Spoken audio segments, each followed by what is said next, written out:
All right, shalom, brothers and sisters. Wow. This is Israelite School of Biblical History and Practical Knowledge for those of y'all online. We're at 8524 South Braeswood Boulevard, Houston, Texas 77071.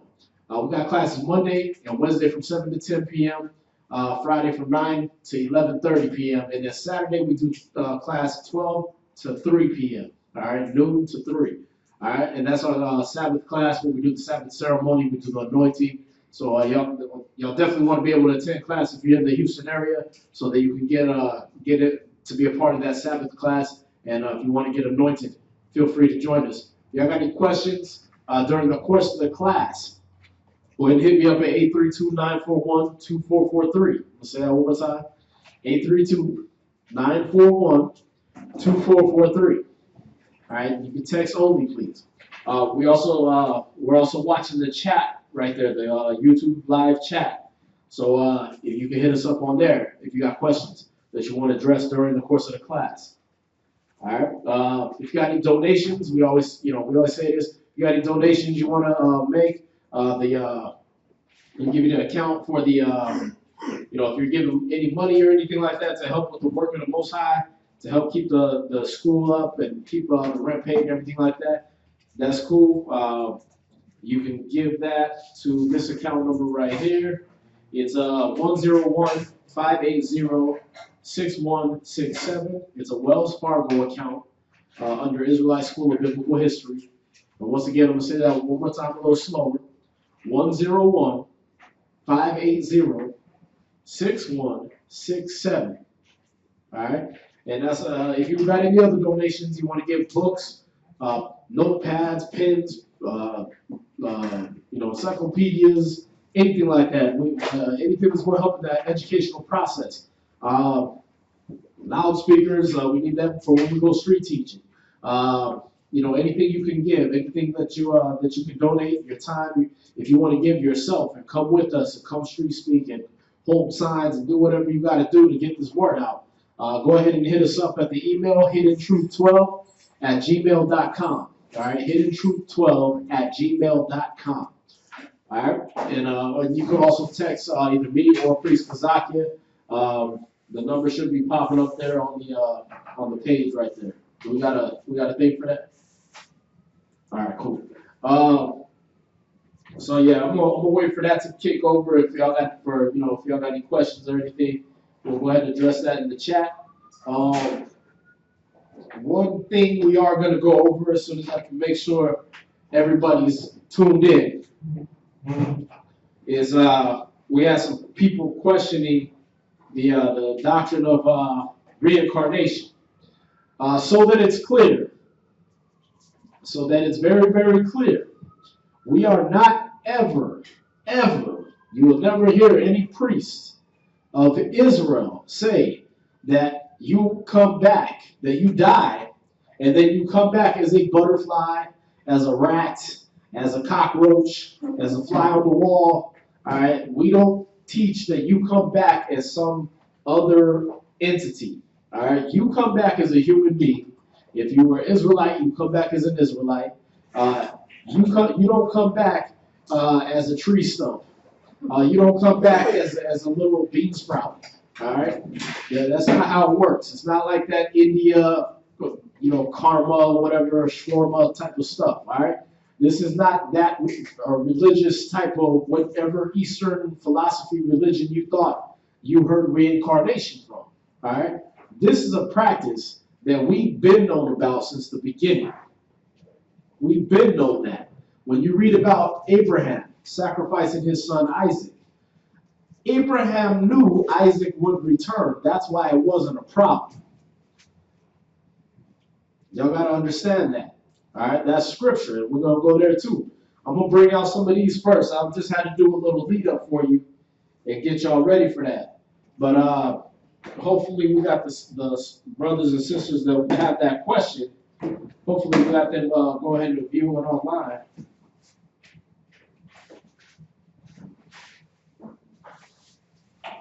Let me get there too.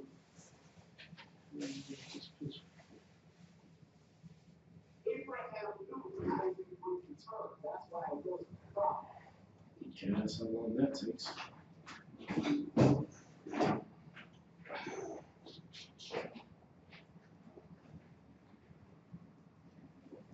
Okay, so hopefully, once again, hopefully those brothers and sisters that had that question, they're watching right now.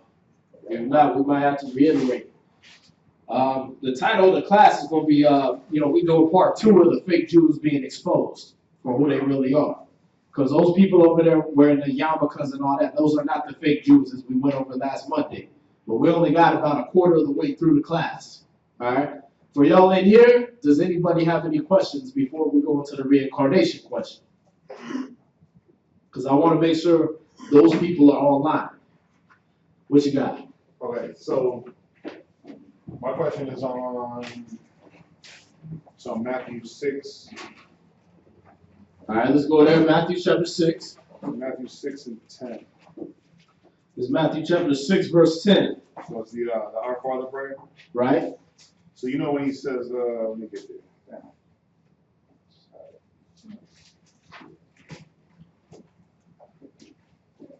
Matthew chapter. For y'all brothers, we definitely encourage y'all to show your scholarship, pull scriptures, jump up, read loud and powerful. All right?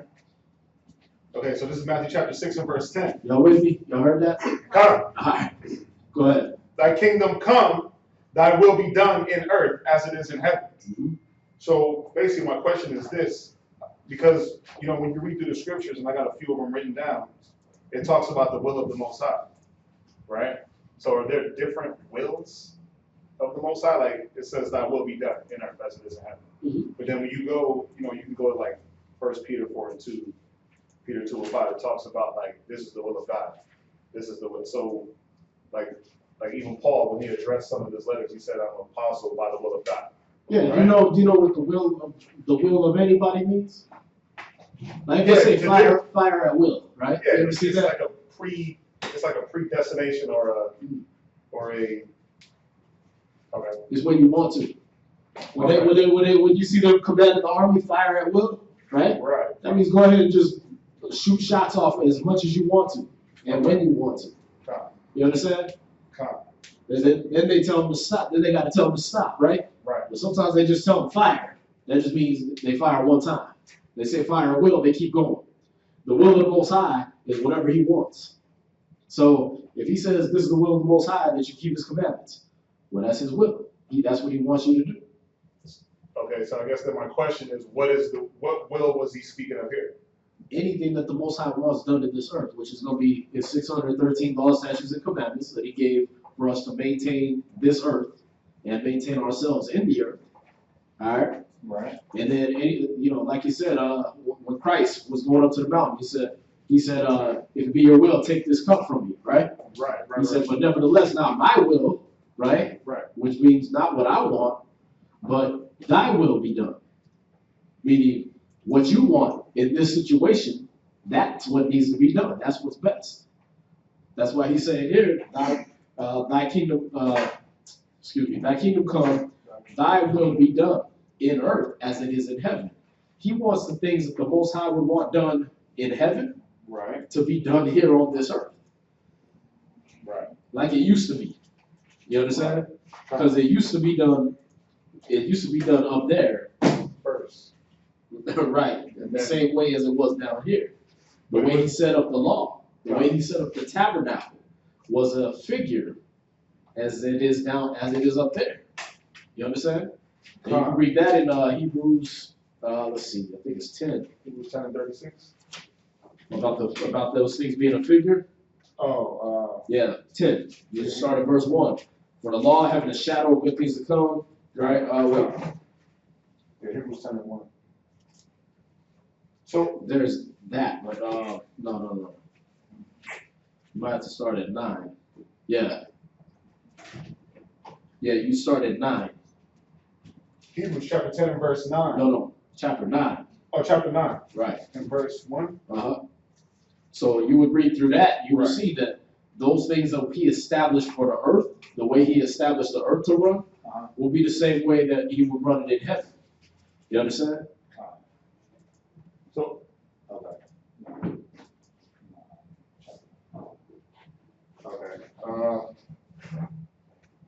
So, okay, I was just wanting to be clear. Because the reason why I asked is because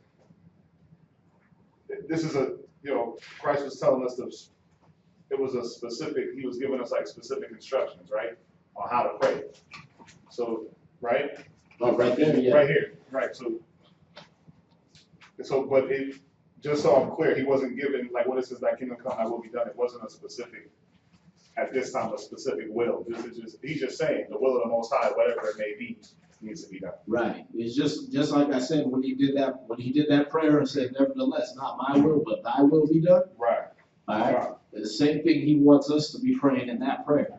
As we say that, right. That way it clears out, you know what I mean, all the bad thoughts that's in your brain that a person will want to pray for. You know what I mean? Like you look at a fat booty running by you, oh Jesus. You know what I mean? You instantly sending up prayers to the Most High for that. You know what I mean? Like, right. Really? That's what you wasting a prayer on? God, you know what I mean? God. You can get that by conversation. You ain't gotta send up a prayer for that. You know what I mean? God. So this is the things he wants you to be focused on is the Most High's will being done. God. You understand? God. So that you don't send up prayers with all your trash and all your junk that a person will want to pray for first. No. Make sure that the things that I get, that's what he wants you to be saying, is make sure the things I get, Yahweh, is to do in your will. Aligned with your will. God. See that? God. I don't want guns so I can just go blast everybody on the block. Right. No, that doesn't align with the Most High's will. You understand? No, if I need a gun, let it be because I might need to protect my family. You know what I mean? Or you said because you look in the scriptures and he says if you don't have sword, go buy two. Go sell your scripture and go buy two. You know what I mean? Okay, well, dang, I ain't got dough like that, so I got to send up a prayer on that one. You know what I mean? Because if it's gonna get that bad, I better pray for that. You know what I mean? But as long as it lines up with the will of the Most High, because I don't want my will to be like, yeah, and as soon as I get one, I'm killing this chick. You know what I mean? You want to kill your rib, or be something like that in the back of your brain. You know what I mean? No, you want it to line up with the Most High's will. And so it is good to believe, or it's a good understanding that there is more than one will of the Most High. Yeah, like he has he wants. Remember, if you replace that word will with want, right, you're good. It makes sense for you. You know right, what I mean? Right. Because anything he wants, you may have more than one want. Right. See that? There it is. Right. So what? Elizabeth, you had your hand up, right? No. Oh, behind you. Okay, there we go. Go ahead. My question was, is there any class or cable show that is talking about like the holidays and how am I supposed to celebrate them? Because I wanted to watch it for myself. I didn't want to go into it. We did like a few. We did Christ Hates Christmas, Happy Halloween from the Hebrew Israelites, the real Holocaust Thanksgiving. Did we do an Easter one? I'm very sure we did an Easter one. I forgot what it was called, but yeah, we did an Easter one. We've done one for every major holiday pretty much, except for like 4th of July, I think, maybe. But and then the brother Ariadne did a real good one the other day for the holidays of the Most High, the holy days of the Most High. All right, that's not even that far back on here. So yeah, we've done a few shows on that. But yeah, so far as engaging in those holidays, go to Jeremiah chapter 10. And that'll pretty much sum it up for you what the Most High wants. Get Amos 5:21 real quick. Yeah, Baruch 2:21 when it says to bow down our shoulders to the kings of Babylon. What is this speaking about? Is this showing us how to deal with the people in the world? All right, so I'm gonna read Baruch 2 verse 21 while y'all getting those scriptures for the sister. Why can't I remember? It starts with an X, right? Xandria. There we go. Yeah. So while they're getting the scriptures for her, I'm gonna read Baruch 2:21. Try to get these out the way real quick.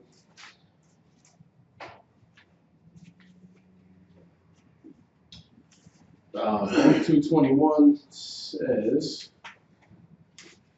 "Thus saith the Lord, bow down your shoulders to serve the king of Babylon. So shall you remain in the land that I gave unto your fathers. Right, so, you really got to start at verse 1 right there, because it ties right in with Deuteronomy chapter 28. All right? So that's for L'Oreal. It ties right in with Deuteronomy 28, the curses of disobedience. We're going to have to bow down your shoulder is another idiom. All right? It means you're going to be in servitude. When you bow down your shoulder, that's how you get down to pick something up. So you're going to be picking up a burden in the land of Babylon. All right? And the Most High had cursed us that if we didn't obey his laws, statutes, and commandments, we was going to have to bow our shoulder. We was going to have to carry the burden of a whole other nation. All right? Now, if you want to get another reference for that idiom or that saying or that cliche or that catchphrase, you can go to Genesis chapter 49 and you read about Issachar. I think it's 49 verse 16. No, 14. 14 to 15. Issachar is a strong ass, couching down between two burdens. And he saw that rest was good, and the land that it was pleasant, and bowed his shoulder to bear, and became a servant under tribute. So you see there, that's an idiom showing how the so-called Mexican saw this land that it was cool, and I can go here and get my white picket fence and my 2.5 kids and throw frisbees all day. But then when they came over here, they ended up having to bow their shoulder to bear, meaning work multiple jobs, and then become servants under tribute, meaning they get treated like slaves, get all their money took. You understand? Or they get, like Monsanto used to do with them, they hire the undocumented illegals, then turn them in, and when it was payday, they would turn them all in. So that way, they just got all that free labor, they kept their paychecks, and then they made $3,000 a head off them from INS by deporting. All right? So, that's how Monsanto gets their money, on the low. Stuff you can research. A lot of big companies do this, and it's smart. You know what I mean? If you're wicked as hell, it's smart. It's a smart way to make money. That's why the Most High said in Psalm, he said, these are the ungodly that prosper in this world. Because the way they make their money is off the backs of brothers like the Issacharites, the so-called Negro, all of our tribes. That's how they make their money here. That's how America was built. All right? So hopefully that answered your question. For L'Oreal. Hopefully that'll answer her question. And so that's what that bow your shoulder means, is that you're going to be in servitude. All right? And we were in servitude to Babylon back then. When you deal with the times of the certain prophets like Isaiah and all these great brothers, Esdras and things like that, we was in servitude to Babylon when you deal with Daniel. And then we're in servitude now to Babylon. This is the daughter of Babylon, who will be destroyed, like the scriptures say in Revelation. All right? So we only those two scriptures about the holidays, whether we should be dealing with the holidays or not. And hopefully that answers your questions. I'm not really seeing an update on here, but it is what it is.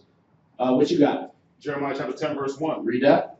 Jeremiah 10 and 1. So the question is, should we be engaging in these worldly holidays, Christmas, Easter, 4th of July, Halloween, all that, right? Thanksgiving, right? This is what the scriptures say about it. Go ahead. Hear ye the word which the Lord speaketh unto you, O house of Israel. Right. Thus saith the Lord, learn not the way of the heathen. Now, first of all, we were in Israel surrounded by the heathen. We had heathen nations all around us. We had Sodomites, which would be the so-called Africans. They were around us, being gay as hell. All right. We had the other nations. We had the other nations around us. Moab, Ammon, all these different wicked nations around us. Right, worshiping idols, worshiping trees, worshiping leaves and birds that flew by and everything like that. All right. So we had all these nations doing all this madness around us. All right.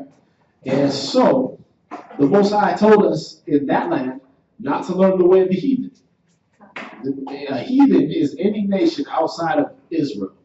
All right. So he said, don't learn the way of the heathen. All right. Y'all got that? Come. Go ahead. This is Jeremiah chapter 10 and verse 2. Now, another thing we got to understand is in Deuteronomy 28, verse, I'll read 64 real quick. And the Lord shall scatter thee among all people, from the one end of the earth even unto the other. We got to know we were cursed to be put in other nations. So we weren't going to have our nation no more, but we was going to be put in other nations. All right? When we were in those other nations, what were we to do? Read again. Jeremiah 10 verse 2. Thus saith the Lord, learn not the way of the heathen. When we were in those heathen nations, we were not to learn the ways of the heathen. You understand? Right. And that's where our condition is right now. That's why we're screwed right now, because we in America acting like Americans. You understand? We were subjugated, we were beat down, oppressed, blah, blah, blah, blah, blah, whatever you want to say. But what about today? What's your excuse? See that? Right. Now you don't have to be. Now you're in the land of the free, the home of the brave, right? So you should be able to have your right to religion, right? You should be able to have your right to free speech, and you should be free and prosperous to do anything the Bible tells you is okay, right? So, in this land, we need to leave the ways of the heathen. And be not dismayed at the signs of heaven. And stop looking up at the stars and trying to be stargazers and trying to say, oh, this planet has aligned with this planet, or oh, the planet Nibiru is going to smash into us and kill us all. We need to not be worried about the chariots that you see flying through space. Ain't no shooting stars. All right, the stars stay in their place. But the chariots be moving through space. Don't be freaked out by that. You understand? He said, don't be dismayed at the signs of heaven. The things you see. If you see what Christ was talking about, where you see the moon turning red and you see the sky, looking like it's going to go completely black. He said, don't even worry about that. You an Israelite. You ain't got to worry about that. That destruction ain't coming for you. You understand? So don't be dismayed. Don't get down because you see the signs of heaven. You understand? When you see thy kingdom come, thy will be done. When you see cities start appearing over different cities, when you see the 1,500 mile high, wide, and long city coming down New Jerusalem, don't be dismayed. That's for you. That's for your benefit. You understand? When you see the signs of heaven that the Most High talked about, where he said, you know what? I'm going to be sending death angels down, and I'm going to be killing nation against nation, and I'm going to be wiping out 2/3 of these men. Right? When you see that, don't trip. That's a sign of heaven. Don't be dismayed. That's not for you. You understand? That ain't for you to worry about. You don't need to put up a French flag. You know what I mean? You don't gotta all of a sudden I support France, but don't know where it is. Don't speak French. You know what I mean? The most French you got was a French kiss, a French fry, and some French toast. You know what I mean? But now you got a flag. You know what I mean? You don't need to do that because that's one of the signs of heaven. He told you that was going to happen. You understand? Go ahead. For the heathen are dismayed at them. Right. So these are the things, he goes on and he basically point blank describes Christmas. But the main thing is not to learn the ways of the heathen. You understand? Now let's see what he thinks of their holidays. Go to Amos 5:21. Amos chapter 5 and verse 21. Explain Mark 16 and 15. And then I'm going to go right into this reincarnation for these for the brothers and sisters on that. Read that. Amos 5 and 21. I despise your feast days, and I will not smell in your solemn assembly. Wait, so how does the Most High feel about Christmas? I despise your feast days. Now let's get this straight, just so it's clear. What is a feast day? What do you do on a feast day? You eat. You eat. What else do you do on a feast day? Gather. You gather together, right? Gather. What else do you do? You don't fight? Wow. No, it's a time of peace and love and blah, blah, blah, blah, blah, right? It should be all positive. Wow. But there's a certain word in there that needs to be stressed. Read it. I despise your feast days. You missed it. One more time. I despise your feast days. There it is. He hates your feast days. He didn't set down no 4th of July. He didn't tell you simulate bombs bursting in air. Why the hell would he want that? Why the hell would he want you to simulate bombs bursting in the air? Meaning you done blown up some kid, some person, some woman, some family, right? Why would he want you to simulate that over and over and over again? Think about that. You understand? That's not, and especially when, I'm not even gonna go there. That's a whole other class. But that 4th of July is fake as hell. You know that, right? We didn't get no independence from nobody. Right. America is not independent from anybody. How you, what are they, $7-8 trillion in debt now? To who? China. You independent. Independent don't mean you gotta pay somebody $7 trillion. You understand? That's like Haiti saying they got independence. Like, you owe reparations to people who you whoop their ass. But like I said, that's another class. He hates our feast days. Why? Because they're false. They're built on lies usually. America's not independent from nobody. Jesus was born on the 25th of December.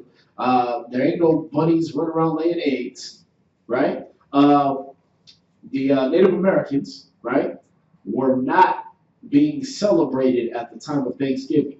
You understand? What was being celebrated was them killing and raping and pillaging the Native Americans. That was being celebrated. You understand? That was the time you brought all your little Indian heads to the president's little checkpoints and you traded them for money.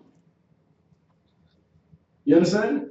That was when you sat around with your family and as Abraham Lincoln established it, he was thankful for the fact that you guys killed a whole bunch of different Native Americans in a slew of different massacres across the country. You understand? And that's what you was thankful for. You're not being thankful for the little happy pilgrims trading food with the Indians on Plymouth Rock. You understand that? Because that's not what was happening. The English ran away from the Protestants over there in England, and the Protestants didn't want them trying to confine everybody from teaching the religion everywhere, right? And so there was, flip that. The Protestants from over there, they were refugees, supposedly wanted everybody to be able to read the Bible. They fled from there, all right? They came over here starving to death. You understand?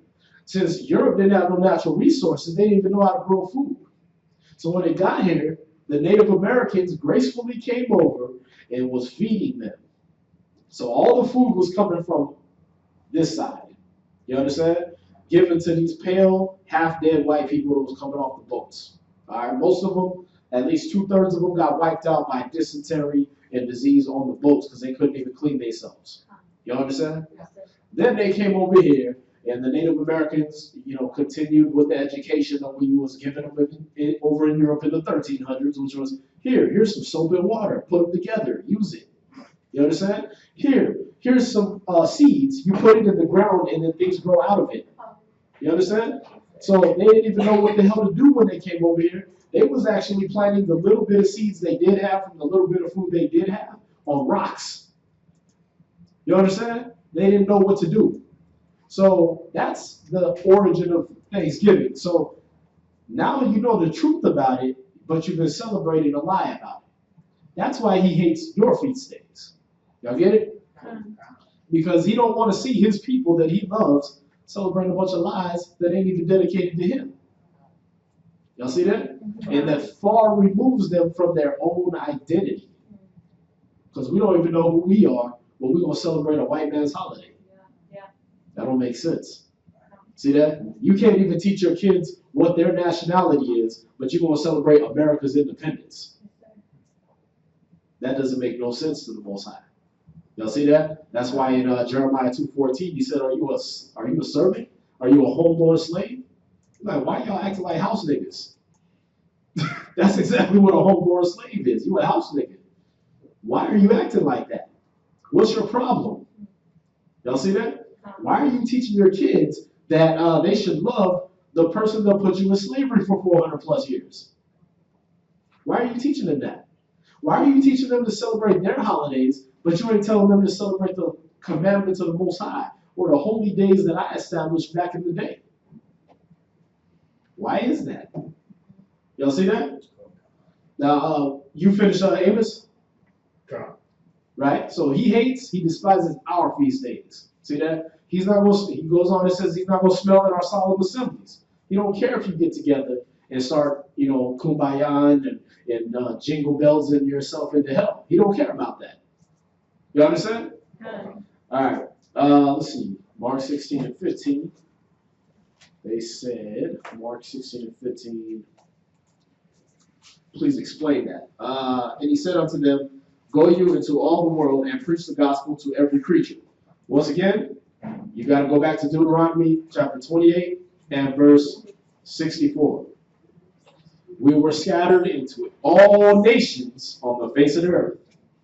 All right? So that should help with that. That's why he wanted the apostles. He wanted them to go and teach Israel scattered throughout the entire earth. Now, along the way, you go to the parable of the sower and the seeds in Matthew chapter 13, and you find out when you spread them seeds, some of it's going to fall on good ground, which is Israel, and some of it's going to fall on rock-headed ground, like the so-called white man, and the so-called Arabs and things like that. But you're going to spread the seeds regardless, and you're going to let the wheat and the tares grow together, as Matthew 25 will tell you. All right, so hopefully that'll give you a lot of homework you get to do and research on that. Abraham Lincoln was scum, sorry to say. You got both sides on that, man. Abraham Lincoln was a black man. We got the photographs that we, show and everything like that on that. But you also got the fact that the president is always just a puppet for 216 white men in the Electoral College. So it don't matter if he's black, white, Puerto Rican, Asian, whatever. He's going to be a puppet for a bunch of white slave masters. So, yeah, he abolished slavery. No, he didn't. A bunch of white people decided, hey, we want slaves to be able to vote for us, to keep us in power. And they'll think we're good and we freed them, so they'll vote for us. So that's what the whole 1864 Emancipation Proclamation was about making black people at least 3/5 of a human being. All right? As opposed to before, where they were not human, they were cattle, and they weren't even allowed to read, write, or practice religion. All right? So, yeah, he was a black man, but that's like saying Pinocchio was a real boy. He was a puppet. All right? Where else we at? Mark 16, 15. Hopefully you got that. All right? And then, so yeah, we do preach the gospel to everybody. We don't care if they're white, black, Chinese, Japanese, Swedish, whatever. But notice, and they all will notice, that that's for Israel first. All right? Now, we're going to deal with the reincarnation thing. All right? First of all, first scripture I want to hit, Acts 5, verse 29. So people don't get twisted what we're doing here. This is not a personal belief. This is not something that I grew up with and I just want to establish this over people. I personally was like, yeah, reincarnation. I really didn't go into it. I heard about it from Eastern religions. I heard about it from, the Hindus and things like that. And I was like, yeah, that'd be cool. You know what I mean? But who wants to come back as a redwood tree and just sit in the same spot forever and ever and ever? That's not cool to me. Who wants to come back, okay, I lived my life 120 years, and then I come back as a butterfly that dies in 3 days. That's not cool to me. So I really didn't go into it, especially not when they dealt with India and their version of reincarnation, where you come back as a rat and you running all up in people's houses and spreading all kinds of different diseases and all that. That wasn't cool to me either, all right? Because I don't like rats, so why would I want to become one? So this is not a personal belief system. Go to Acts 5, verse 29.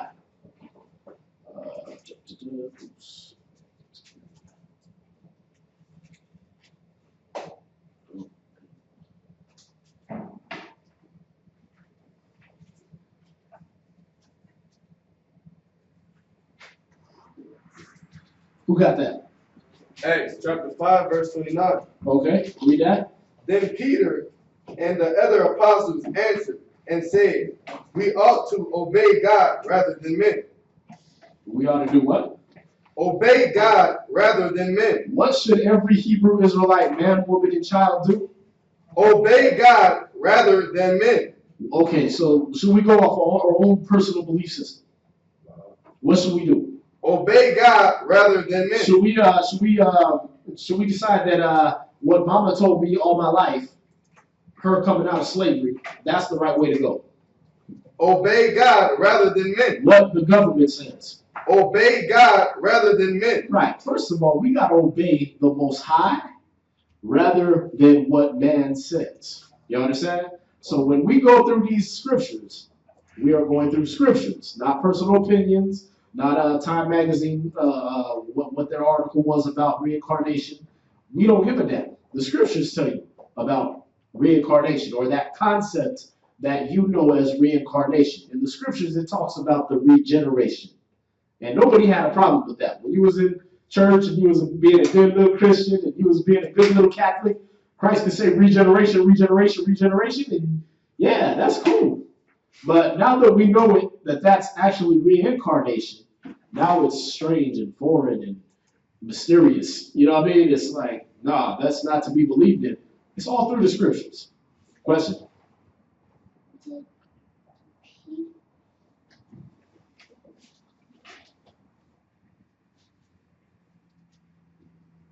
Is it on this subject?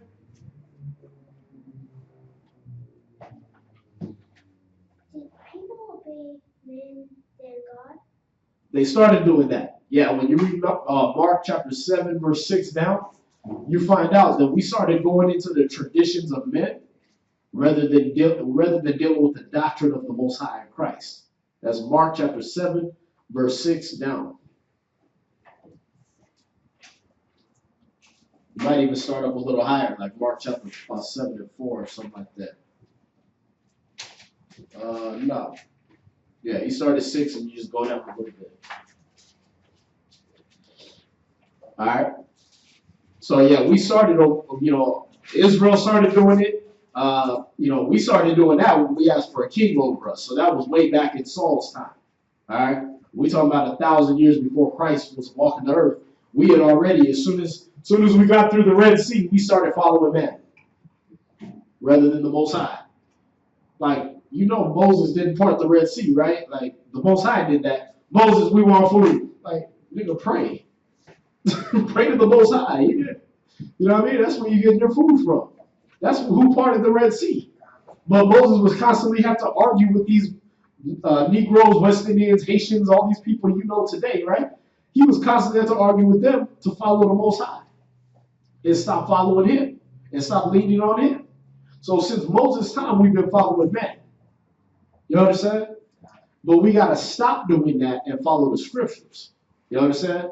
Now, that means if your pastor, your priest, your guru, your whatever, right? Your shaman, whatever the hell you following, if he ain't dealing with the Bible, you don't deal with him. As it says in Isaiah 8, verse 20. All right? As to the law and to the testimony, if they speak not according to this word, there is no light in them. There's no wisdom in them. You understand? That's not who you follow. So, when we deal with this scripture here, where you at? Acts chapter 5, verse 29. Right. We have to obey the Most High rather than men. When we deal with the doctrine of reincarnation, we have to do what? Obey God rather than men. When we deal with whether Mary was a virgin or not, we have to do what? Obey God rather than men. When we deal with whether Christ was black or not, we have to do what? Obey God rather than men. Y'all got that, right? Okay, so all these doctrines that you hear from us teaching is not coming through some sense of pride. We want followers. We want your money. We ain't making money off of proving that a man that died 2,000 years ago and rose again is black. That doesn't get us paid. So understand that. What we're doing this for is to enlighten our people. Feed the lost sheep. That was our commandment given to us by Christ. All right? And we have to do it by the scriptures rather than our own personal feelings. All right? Because there's things in here, my natural man don't want to obey some of that stuff. You know what I mean? Who want to be told that they got to be told what to do and how to do it and that they ain't doing something good enough? Nobody want to hear that. But guess what? The scriptures tell me I got to obey my masters according to the flesh. Y'all see that? That I got to obey them to have the rule over me. Well, guess what? I got to humble to that because it's the Bible. And I got to obey God rather than men. Right? All right, so we see that what we're doing here is we're going through the scriptures. We're not going through personal opinion. All right? So now, what I want to do, we're going to go get a couple of these scriptures on this reincarnation. Yeah, we did have several black presidents. True. True. First of all, we're going to go to the book of Psalms. Let me make sure. Yeah, we're going to go to Psalms, chapter 104. You're going to start at verse 29. And again, this is a question, about whether when you die, do you just lay there in the dirt and that's the end of you? Now, science will tell you that's wrong, right? Science will sit here, scientists will sit here and tell you there ain't no God when you die, that's the end of it. But then their scientific theories will say energy is neither created nor destroyed. Well, if you have energy in your body, animating you, making you move around, making you breathe, right? Then that means that you don't die. True? The things that are animating your body, the energy that animates your body does not die. Where does it go? Does it sit there in the dirt with your body? Does it become part of the fire and the cremation service? Right? You just become fire until they turn the fire off, and then what? Where do you go? See that? It got to go somewhere, even according to science, right? So let's go with the scriptures on this, because we got to obey God rather than men, and we can't obey scientists because they've been lying to us forever, right? They don't even know which came first, the chicken or the egg. Scriptures tell you. You understand? But they don't know. So if they don't know that, why would I trust a scientist? If they can't tell me which came first on the chicken or the egg thing, why would I trust them for really any other knowledge that, especially that has to do with my spirit? I'm gonna lay all that on a person that don't know whether one decade they don't know if an egg is good for you or not. You know what I mean? Eat the yellow part. Oh, the yellow part kills you. Eat the white part. Oh, damn, man, we killed a whole bunch of people eating the white part. Go back to eating the yellow part. Don't eat eggs at all. Huh? Alright. Like, damn, man, from one half a decade to the next, you can't figure out what part of the egg I should eat. And you want me to lay my spirit on you and say, what should I do with my spirit? I can't do that. So I got to obey the Most High rather than men, because he cares more about my spirit than the next man will. Y'all see that? All right, so read Psalms chapter 104, verse 29. Psalms chapter 104, verse 29. Thou hidest thy face. They are troubled. Right, so when the Most High hides his face from somebody, which is another idiom, basically I turn my back on you, right? I give you the cold shoulder. I show you my ass, basically when I let you see me walking away, right? When I hide my face, you in trouble. You see that? Which is another thing he cursed was in Deuteronomy. He said, I'm going to hide my face from you. I'm going to see what your end shall be. Y'all see that? So when he hides his face, you in trouble. All right? That means he ain't dealing with you right now. So he said, when thou hidest your face, this is David speaking about the Most High. Thou hidest your face, they're in trouble. Go ahead. Thou takest away their breath, they die. Okay, so the Most High takes away their breath, right? Or if you want to deal with that word, let me see if I can get it real quick into Esau for you.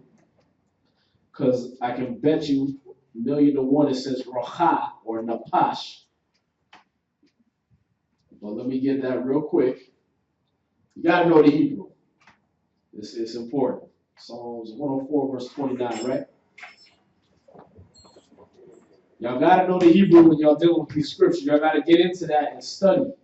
Because you will let a lot of people fool you. And you will miss a lot of understanding on these things. When he said, thou hidest thy face, they are trouble. Where you at?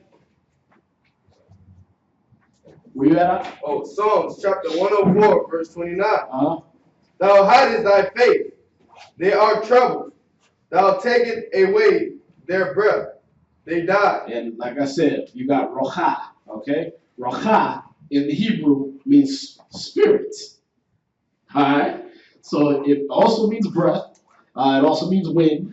But either way, right? Like when you say you got the breath knocked out of you, right? You say, I got the wind knocked out of me, right? So even in English, that word is translated as 3-4 different things. All right?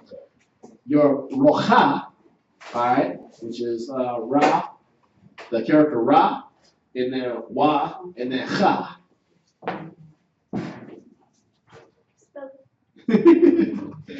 All right. Let's see. Let's see if I got my little markers up here. Yeah, I ain't doing that.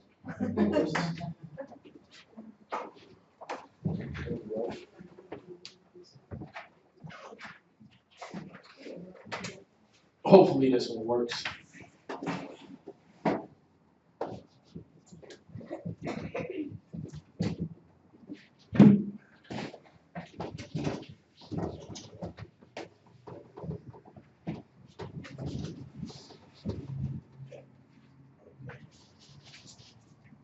You got a cloth or something? Yeah, paper towel, cloth, something.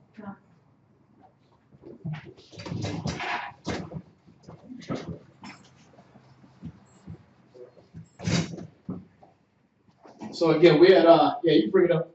You bring it up. We have Psalms 104 verses 29 and 30. I want you to read that one more time. Psalms chapter 104, verse 29. Thou hidest thy face, they are troubled.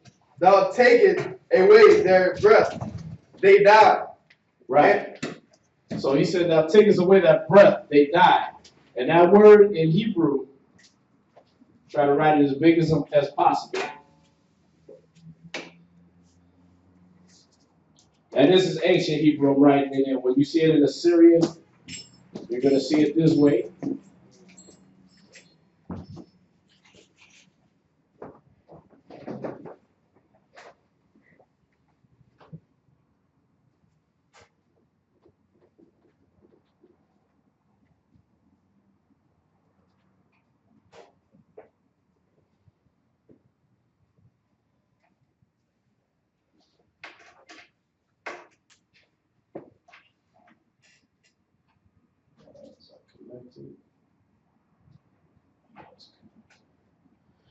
You're going to see it kind of like that. That's the calligraphy writing in Assyrian Hebrew. That's a ra, a wa, and a cha. And here you got a, forgot how you say it in Assyrian, man. It's been a while. But you got the same thing basically here in Assyrian, all right? Now, when you deal with these, it's racha. That's how you would pronounce that. You say these together, racha. And say that separate, all right? And that means spirit, breath, wind, or soul, all right? Just so y'all got that. So what he's saying is, you take away their spirits, right? They die. That's how your body dies, right? They don't put you in the earth just while your spirit's still in there, right? They make sure you're dead, hopefully, right? So read that one more time. Psalms chapter 104, verse 29. Thou hidest thy face, they are troubled. Can everybody see that? It's kind of thin, but can y'all pretty much see that? All right, if you need to, somebody can pass it around. But that's how you gonna see it down there. Like if you read the Hebrew scriptures, if you read the stone edition Tanakh, if you're reading the scrolls like we got over here, and if you read it like that, you're gonna see like this on the bottom. If you're reading Paleo Hebrew, in case you end up digging up a stone tablet or something, you're gonna see it like that. All right, like what's on top. That's Paleo Hebrew, pre-933 BC. All right. So when you take away when you hide your face, they're in trouble. When you take away their breath, their spirits, all right, they die. Go ahead. And what happens? And return to their dust. And their body returns to the dust, right? Go ahead. Verse 30. Thou sendest forth thy spirit. Then you do what? He does what? Sendest forth thy spirit. Uh-huh. They are created. So what he does is he takes that same spirit he gave you and he puts it right back to create you. You understand? It don't die. It's recycled. You're a recycled human being. This class is reincarnation? No, not technically, but we answered a question. Okay. And it probably will turn into class for the night. So, But yeah, read that verse 30 again. Thou sendest forth thy spirit. They are created. And thou renewest. Coincidentally, that word, thou sendest forth thy spirit, rocha, same word. Alright? So one time he says breath, the other time he says spirit, they mean the same thing. Y'all got that? So he's telling you, I give you your spirit, and when I take it from you, you die. And when I give it back, you live. You're created. You understand? So when you was in the belly, when you were that little sperm swimming toward the egg, right? He put his spirit in you. He put your spirit there. Y'all see that? When you became an old fart and died, he took his spirit back. You understand?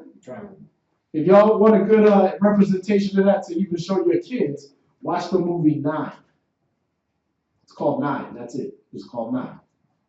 About little puppets and their creator. He puts his spirit in each one of them. He gives one the creativity spirit, and he gives the other one a strong spirit, or they'll just be a fighter, and he don't have no brains. And then the other one, you know, they all got a separate part of him, and then they combine together, and they'll pretty much roll in the movie for you. But y'all get that? Where you at? Somebody had their hand up though. I did. Go ahead. Okay. I mean, it's pretty self-explanatory, but thou sendest forth thy spirit. So like that's him like taking the spirit from you when you die. You die, you're taking forth that spirit. Huh? Oh yeah. They are created. Thou sendest forth thy spirit, they are created. And thou renewest the face of the earth. And thou renewest the face of the earth. Right. That's how it is. He's renewing it every time. See that? That's how he does it. He brings you right back. You come up to the heavens, and then you end up getting sent right back down to do it again. Hey. Huh? Yeah. Sometimes. Sometimes people come back looking just like they did. That's when you see the pictures where it be like, they show the old Jay-Z from the 1800s. You know what I mean? And they show the new one. He look exactly like him, reincarnated. Right? And that's where you go in Ecclesiastes. He said, what is has already been. There's nothing new under the sun. That's chapter 1. Y'all see that? We're going to go there too, but let's finish this. You finish that one? And thou renewest the face of the earth. That's how he renews the face of the earth. He just, okay, you get the spirit, now I'm taking it back. Now you get the spirit back, and I'm taking that back. You understand? Your life ain't nothing but a blink to him. Right. You understand? Right. That's it. Go to Jeremiah 1 verse 5 real quick, just to establish that fact so everybody got this clear in their head. If there's no reincarnation, if there's no recycling of the spirit, how does this occur? Read that. Jeremiah chapter 1 verse 5. Before I formed thee in the belly, I knew thee. How did that happen? How did he know everything you are and what you're about before he put you in the belly? Because you're just a recycled spirit. Yeah, because he had your spirit up there. He was hanging out with you before you was born. You understand? He's seen you walk the earth already. You understand? So for some of y'all might be David, Mary, Martha, whatever, reincarnated. He already done seen your path before. See that? But then then he have you go back and do it again. Okay, you messed up this time. Let's see what you do this time with a little more added to you. You understand? Let's see how you go back. Let's see how you do it this time. You understand? Lucky I got my Josephus here, man, because then I go into where he keeps you while you there. I left it at the house. But if his rib show up with that Josephus, I go into that. Where you at? Second precept. And before thou camest forth out of the womb, I sanctified thee. See that? He had already washed and cleansed you. He had already renewed you. Y'all see that? That's how you renew something. He goes ahead and sanctifies you up in the kingdom. He goes ahead and says you're going to be an Israelite again, and you're going to go down there and do it again. You understand? And you're still going to be set apart for a holy purpose again. Y'all got that? Con. All right, read. And I ordained thee a prophet unto the nations. You need a Bible, sis? Oh, okay, yeah, because I know that they strain your eyes after a while, so yeah, let me know, because we got a whole bunch of them back there. You can have one if you want. All right, where you at? Verse 6. Right, so he already knew you before you was formed in the belly. Then he sent that spirit down, and you were created. You get it? Right. So you were already a spirit up there, because it ain't created nor destroyed, remember? That's what science say about energy. You weren't created or destroyed. You're just a part of the Most High. That's why David said, you send forth your spirit. They are created. You all a piece of the Most High. I mean, didn't he say that in Psalms 82, verse 5 and 6? You are gods, and all of you are children of the Most High, but you shall die like men. Right? That's what happened. He already knew you because you was a part of him. You understand? He put you in a body. He made you a master of the earth to have dominion over the whole earth. You understand? And to watch out for his other creation. Y'all see that? But you go down there, you mess up, you come back. You get judged, you end up getting sent back. Y'all see that? It just keeps going. Watch, you'll see. Where we at right now? Verse 6. Where verse 6? Jeremiah chapter 1, verse 6. I haven't started verse 6. That was the end of verse 5. Right, so let's go on now. Let's go back. You went to Psalms already, so go to Ecclesiastes in the Bible, chapter 12, verse 6. Ecclesiastes chapter 12 and verse 6.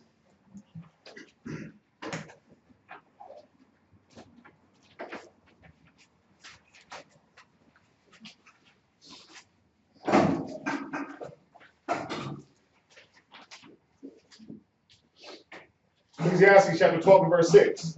Or ever the silver cord be loosed, or the golden bowl be broken, or the pitcher be broken at the fountain, or the whole wheel broken at the chasm. Wait. Ecclesiastes 12, verse 6. Come. Maybe it's no. This verse, you're going to show it. So. Let me look. Hold on, 1 second. We might put it down wrong.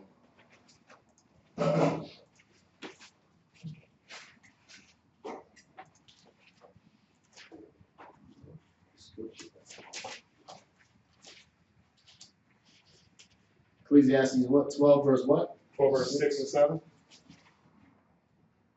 Oh yeah, that's it. Go ahead, read that. Come on. Ecclesiastes chapter 12 and verse 6. Or ever the silver cord be loosed, or the golden bowl be broken, or the pitcher be broken at the fountain, or the wheel be broken at the cistern. Then shall the dust return to the earth as it was, and the spirit shall return unto the Most High who gave it. All right, so your body is the dust. All right, go back into science if you want to. Your body is made literally of $5 worth of organic chemicals. All right, you carbon, nitrogen, oxygen, hydrogen, and I lost the other one. Just so quick. It's like helium and all these other little elements in there too. All right, about $5 worth. All right, if you're melanated, you might have a little bit of gold in there. That's about it. All right, but that's what you made out of. You made out of the dust of the earth, literally. All right. He said, read that again. Verse Ecclesiastes verse 6. Chapter 12 and 6. Or ever the silver cord be loosed, or the golden bowl be broken, or the pitcher be broken at the fountain, or the wheel be broken at the cistern. And that one, you can go into a lot of Greek mythology and kind of understand that. And it's making a lot of little references to a lot of other different things. All right. But when you're dealing with what he's saying right there about the silver cord be loose, or the golden bowl be broken, or the pitcher or the broken, or the pitcher broken at the fountain, he's just talking about your life, all right? Because you got the cords of fate and all that kind of stuff I used to go into when I was out of my damn mind. So, I couldn't even tell you where I referenced that stuff from. But when you're dealing with those things, He's showing you about your life. All right? Just like he likens it onto a wheel, right? Because that wheel just spins round and round, right? So he's showing you about your life. And then he said, then shall the dust return to the earth as it was. All right? So your body will fall down dead like it was, like it's always been. It was dust. You understand? It will decompose, turn into basic elements again, right? And that's going to be the end of your body. But what's going to happen to your spirit? Read. And the spirit shall return unto the Most High who gave it. The spirit's going to do what? Return unto the Most High who gave it. It's going to just blink out of existence. Return unto the Most High who gave it. That's going to be the end. It's just be darkness. Return unto the Most High who gave it. Right. So if the Most High is light and in him there's no darkness at all, like the scriptures say, how you just lay in the dirt and end up in darkness forever? That's when you go to hell. All right? When you go to hell, there's no light there. All right? That's when you got to work. But the spirit, your spirit that's in you, is going to return to the Most High that made it. You understand? Wow. I'm kind of afraid to ask this. So all of us here have already been there. Now we're back here. So that means that we didn't get sent to hell. You might have for a little bit. That's how you have bad dreams. How you even know about that stuff? How do you know about those demons, those spirits, and things like that? A lot of dreams are, they come through a multitude of business, like the scriptures say.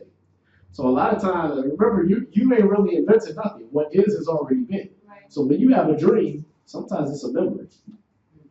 When you had that bad dream and that demon chasing you all over the house, or one of your friends turning into that and chasing you all over the place, or whatever weird demonic dream you had, you might have been there.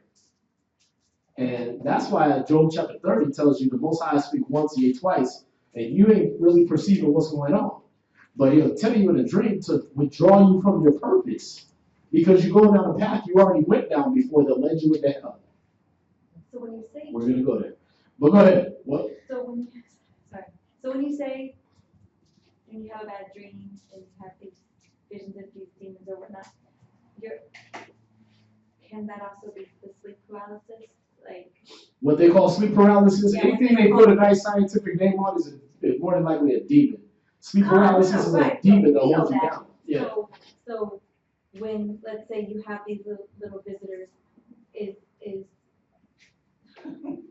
Sleep paralysis is some paralysis. No, listen. When y'all laughing at the person, you're going to make them feel bad. These are questions, these are legitimate questions, and remember, your spirit rests on this. All right? So I'm just gonna tell it like it is. So I have that happens to me. So, and sometimes I don't know what I'm doing. So I guess what I want to ask is could that be from me possibly having visited hell before I came back into this body? Let's answer that. Did you finish that scripture? God. Okay. Go to Job chapter 30. And let's see why you have dreams. All right, we're going to go there first. We'll see why you have dreams in the first place.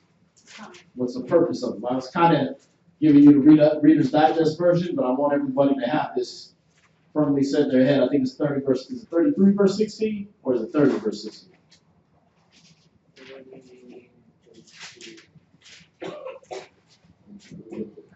God, 33 verse 14. There you go. We're going to go to Job chapter 33 verse 14. Job chapter 33 and verse 14.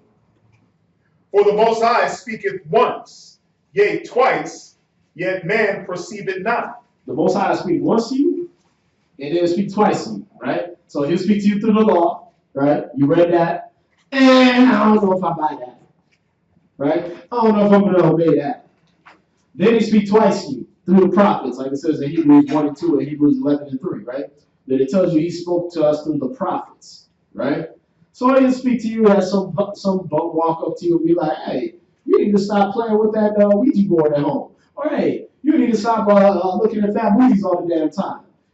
Some random person that don't even know you make a comment about your life and your practices and your mannerisms. And you like, nigga, who the hell are you? Right? That's him speaking to you the second time. Because he already put the Bible in every corner of the damn earth. You understand? So he spoke to you once, he spoke to you twice, you didn't get it. Man perceiveth it not. All right? Read. Verse 15. In a dream. So they didn't talk to you in a dream. Right? He'll speak to you in a dream. In a dream, say you need sleep. All right? Go ahead. In a vision of the night. He'll give you a vision in the nighttime. You understand? Those are your dreams. Right? Go ahead. When deep sleep falleth upon man. Right. Now, a lot of, just so y'all don't go reading too far into dreams, all right? He doesn't really do that so much anymore like that. There's only a few people that's really gifted with that interpretation of dreams kind of spirit, to know what they dreamed about. You understand? But I'm giving you a little taste of why you might be having a dream. All right? This is only a portion of it. Read. In slumberings upon the bed. So in slumberings on your bed, you lay down, you sleep, then you're having dreams. Go ahead. Verse 16. Then he openeth the ears of men. That's when he opens your understanding. All right? The ears of men representing your understanding, because a lot of y'all ain't hearing nothing when you sleep. You know what I mean? That somebody can come in, shoot off a cannon over your bed, and you still be asleep, right? So what is he talking about when he said he opens up your ears? He opens up your understanding. Y'all get it? Everybody? I don't want to move too fast on this. Go ahead. And sealeth their instruction. And he seals your instructions. So now he's giving you what you're supposed to be doing with your life. Y'all got that? Okay, go ahead. That he may withdraw man from his purpose. So that he can do what? Withdraw man from his purpose. Withdraw man from his purpose. You understand? We got to stress these words that denote ownership. Because he's not trying to withdraw you from the Most High's purpose. You understand? He's trying to withdraw you from your purpose. Like the scripture say, Jesus, I got too many in there. The way thereof is the end of death. The ways thereof is the way. I can't remember the first part. I can only remember the punchline. Right? There's a way to see the right to a man, but the end thereof is the ways of death. So he's trying to okay, you're about to do something to get you killed. So I'm trying to give you a dream now. I already told you through the scriptures. I had some strange person you don't even know walk up to you and tell you, now I'm going to give you a dream and show you where you're going. You understand? Or where you've already been before that will give you a clue as to where you're going. You understand? Sure. All right, read. And hide the pride from man. So you want to withdraw you from your purpose and hide pride from man. So some of y'all thinking, oh, I'm doing everything right. I'm going to heaven. Jesus is going to come and beat me up. And he give you a dream about demons killing you and doing it over and over and over again. And you like, whoa, where the hell did that come from? Well, because you prideful as hell and you thought you was doing things to please the Most High. And you thought you didn't even need to call on him no more. But he gave you a dream to show you how frail and fragile you are in that spirit realm. Because you woke up, pissed your damn bed, and woke up in a damn pool of sweat. You understand? And you woke up like that, like, oh my God, you was fearful. Why? Because you realized you was in a realm you couldn't do nothing about what was going on. You understand? Except wake up and be like, oh my Jesus, oh my Jesus, oh my Jesus. Yea, though I walk through the valley of the shadow of death. You was all that. That was all he was calling on. He wasn't calling on mama, daddy, science, atheism, none of that. Y'all see that? Right. So he went ahead and withdrew your pride from you. Like, how many for men, when you was a kid, if you ever had wet dreams or you just had to pee in the bed problem, right? Did you feel proud of that? Wow. Nah, you don't wake up, you don't piss in the bed, you feel proud of that, right? Like, ooh, look what I did.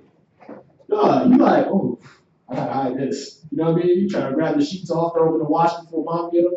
You know what I mean? Replace them, right? You try to do everything to hide that. So when you wake up in that pool of sweat, in fear, and you're shaking, and you just screamed out, you know what I mean? Like, you go, you know what I mean? You looking at your rib like, that ain't happening. You ashamed. He withdrew your pride from you. Like, look, you was scared. You went up against that 18-foot tall demon with the red eyes, like, yeah, what's up? You was scared as hell. See that? You didn't see that dark entity holding you down. And you was like, oh, this feels good. Get my backside. No, you were scared as hell. See that? So now your pride is, that's gone. Oh, I know I can't deal with the demons, but I couldn't even deal with dreaming about the demons. Y'all see that? So he just withdrew the pride from you. He stole that from you right there. See that? That's why you get the dreams. Go ahead. Verse 18.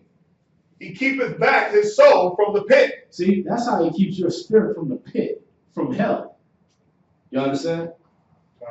Go ahead. And his life from perishing by the sword. And he does it to keep your life from perishing by the sword. You might have, oh, you know what? I'm going to go chase that woman. But then you had that dream with this most beautiful woman you ever seen. And next thing you know, she turned into a demon with some red eyes, holding you down in the bed. You know what I mean? Trying to steal your spirit out of your mouth. You're like, oh, okay. So now when you walking through the course of your day, you like, oh, no, no. Oh, dang, you see her? No, I didn't see that. You know what I mean? Your pride is gone. You're like, no, I'm staying away from that. You understand? When you see that man that you was looking at the tattoos and the six pack, no, I ain't messing with him. You understand? Because why? Because that's the same one that turned into a demon with horns and a pitchfork and was trying to jam me all up. You understand? So he took away all that pride from you and took away that death you was about to get into. You understand? Now you're more cautious. Now you're asking more questions. Oh, yeah, you believe in the Bible too. Oh, okay, well, what part? What scripture? You know what I mean? Now you're asking a lot more questions because you don't want this dude turning into no demon on you that you dreamt about, right? But then he also might be giving you instructions that that's how you died before. Or you already went down that path and you was in that holding place for a while before you end up coming back here. We're going to talk about that when I go into this Josephus. Was that the end of that? Verse 19. He is chastened also with the pain upon his bed. Right. And the multitude of his bones with strong pain. See that? So a lot of times you start going through hell, literally, in your dreams. Right? And you wake up and you done, oh, my neck hurt. What happened? Right? Because you was sleeping like you was in hell. You was being tormented and you woke up and you sleeping on top of your own head like, oh, hey, why did that happen? You know what I mean? Because you got bent up in hell in your dream and you played it out in your body. Y'all see that? Yeah, you was getting tortured or something like that. Otherwise, you don't wake up every day just hurting, right? You don't wake up every day and your whole left side just feel like you got lit on fire. That will happen all the time, just once in a while, right? Yeah, because you had some of them dreams you weren't even conscious of, but your body remembered. Your body keep that pain and that hurt from what you did. Y'all see that? What's that? So what did you say, seal of their instruction then again? Yeah, he seals your instruction. He goes ahead and says, you know what? This is what I want you to be doing. This is what you're not doing. And now it's sealed in your brain. Now you wake up like, I ain't touching that. I ain't messing with that. I ain't touch not, taste not, handle not. I ain't messing with that. You see that? Job 19:25.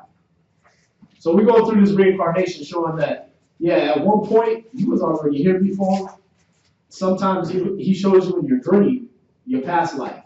Sometimes he shows you in your dream some things that your spirit went through. You understand? And that you're on the path that will lead you to eternal damnation or that temporary damnation that we will read about when I get into this. All right? Job chapter 19 and verse 25. For I know that my Redeemer liveth, and that he shall stand at the latter day upon the earth. Okay, so Job knew that the Most High, that Christ lived. You understand? Because Christ is our Redeemer. The Most High want to destroy us for the sins we do. Christ has redeemed us from the curse of the law. Get it? So he knew that Christ lived. That was Christ he's talking about right there. Go ahead. Verse 26. For people that say that Christ in the Old Testament, all right? Just so that's out of your brain. The Redeemer was Christ. The Most High is the one that wanted to kill us for our sins. All right? Go ahead. For I know that my Redeemer liveth, and that he shall stand in the latter day upon the earth. So he knew Christ was going to be resurrected. He knew that Christ was going to come back and that he was going to stand in the last day. Go ahead. And though after my skin worms destroy this body, Right? So after the worms pop out of you and go into you and come out and everything like that, when they destroy your fleshly, physical body. Go ahead. yet in my flesh shall I see the Most High. See, yet in my flesh, wait a minute. They destroyed your physical body. What are you talking about? The worms just ate your body. How is your flesh will see the Most High? Y'all get it? Your spirit will come back in another flesh. And that flesh will see the Christ. You understand? Read it again. Job chapter 19 and verse 25. For I know that my Redeemer liveth, and that he shall stand at the latter day upon the earth. See that? He knows his Redeemer lives, and that he will stand in the last days upon the earth. Go ahead. And though after my skin worms destroy this body. Right, so after this body gets used up, right, there's one we in now, this bag of meat, right? Go ahead. Yet in my flesh shall I see the Most High. But in my flesh, I won't see the Most High again. How? Because he's going to take that spirit, send it back into another flesh. And when Christ comes, you won't see him. Y'all understand? Y'all with me? All right, was that the end of that? Verse 27. Whom I shall see for myself, and my eyes shall behold, and not another. Oh, so your eyes are going to behold Christ and not another. See that? So it's not going to be you died, that was the end of you, and then another spirit gets to see the Most High. No, your spirit already been here. See that? And when Christ comes, when he parts the clouds, even some of the ones that stabbed him in the heart is going to see him. You understand? Some of the ones that voted him up on the cross is going to see him. Well, how's that going to happen? If there's no reincarnation, how are they going to see him? Think about that. Let's go to Revelations. Let's see. Because we got to know these things. We got to know that the Most High, he had already put us down here before. That all the prophets knew that, most of them were told, hey, you're going to come back. You're going to prophesy this again before kings and nations and things like that. Right?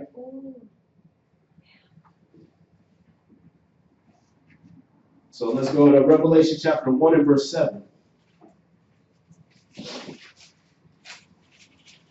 Revelations chapter 1 and verse 7. Behold, he cometh with the clouds, and every eye shall see him, and they also which pierced him, and all kindreds of the earth shall wail because of him. Wait, so there's either two things got to happen for this scripture to come true. Those Romans that stabbed him in the heart would have to either be immortal, meaning they just never physically died. They was like a Highlander, just walking the earth forever. You understand? Or they come back. Read it again. Revelation chapter 1 and verse 7. Behold, he cometh with the clouds, and every eye shall see him, and they also which pierced him. Right. Every eye shall see him, and they also that pierced him. That was 2,000 years ago. Remember, the Most High in Genesis chapter 6, he limited our time to 120 years. So ain't none of those people that pierced him physically alive today. Right? Their physical body is not going to last no 2,000 years. Correct? Yeah.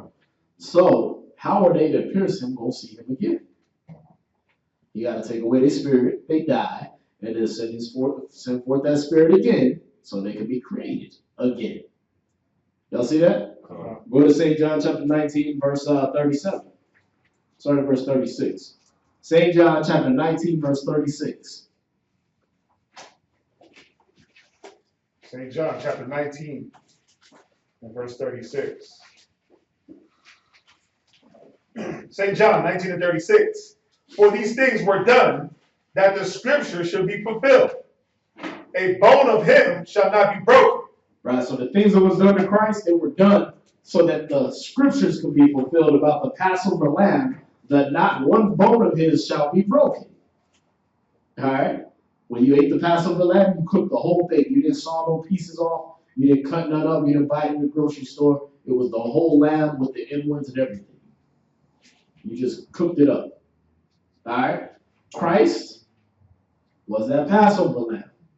Not one bone of his was broken. All right? His blood covered up our sins. It kept us from death. Right? Sure. But it said these things were done so that the scripture could be fulfilled. Now, one of his bones was broken. Go ahead. And again, another scripture saith, they shall look on him whom they pierced. Huh? Okay, so this is scriptures from the Old Testament saying they gonna look on him whom they pierced. How does that happen? How is it that back in the old days we pierced the Passover lamb, and those people that pierced the Passover lamb back then in Moses' time was gonna see that same lamb again with Christ if there's no reincarnation? How is it that that same Christ that they pierced on the cross 2,000 years ago under the Roman occupation, how is he going to be seen by those same people in Revelations at the end of time? How's that going to happen? They got to come back. You understand? And you can go all through the scriptures, because I did a real beautiful class on that a while back. We've done several classes on this reincarnation subject, but he's got a certain amount of people that it just won't stick for them. It's like, I can't get it. I want to wrap my brain around it. Get Romans 15 and verse 4 real quick.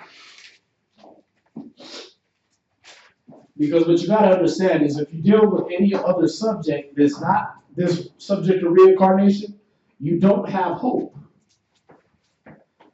70 to 120 years is not enough time for you to completely clean your spirit. It's not enough time to make yourself presentable before the Most High Christ and the judgment seat. So that's 70 to 120 years that you spend, some of y'all barely getting literate before you die to read what happened to Adam and Eve. You did not spend that whole time cleaning your spirit. So what's going to happen to you when you die? You're unacceptable. How do I renew my spirit? How do I clean it and get it right in the sight of the Most High if I only have 70 to 120 years to do it? That's like putting your clothes in the wash for 5 minutes. You understand? How are they going to be clean if you don't let the soap mix with the water and get the dirt off of your clothes? How do you get all that filth off of it, right? If you pull it out after 5 minutes. Have you ever pulled clothes out the wash when they've only been in 5 minutes? What are they sitting in? The same filth, just with a bunch of water and soap in it. Y'all see that? And you pull them out right then before they get the rinse, right? Before they get the spin cycle to take all that dirty water out of there, right? You sitting there with a dirty garment. Y'all see that? 70 to 120 years ain't enough time to cleanse your spirit in the sight of the Most High. You got to come back. You got to repeat the process. You got to keep getting washed. You got to be refined like silver is refined in the furnace. How is silver refined in the furnace? You gotta put it, take it, you gotta keep it. Right. You take it out, you put it back in. You take it out, you put it back in. But your spirit, it just goes in once it comes out. No. See that? So if y'all watched my under pressure class a while back, we talked about this, right?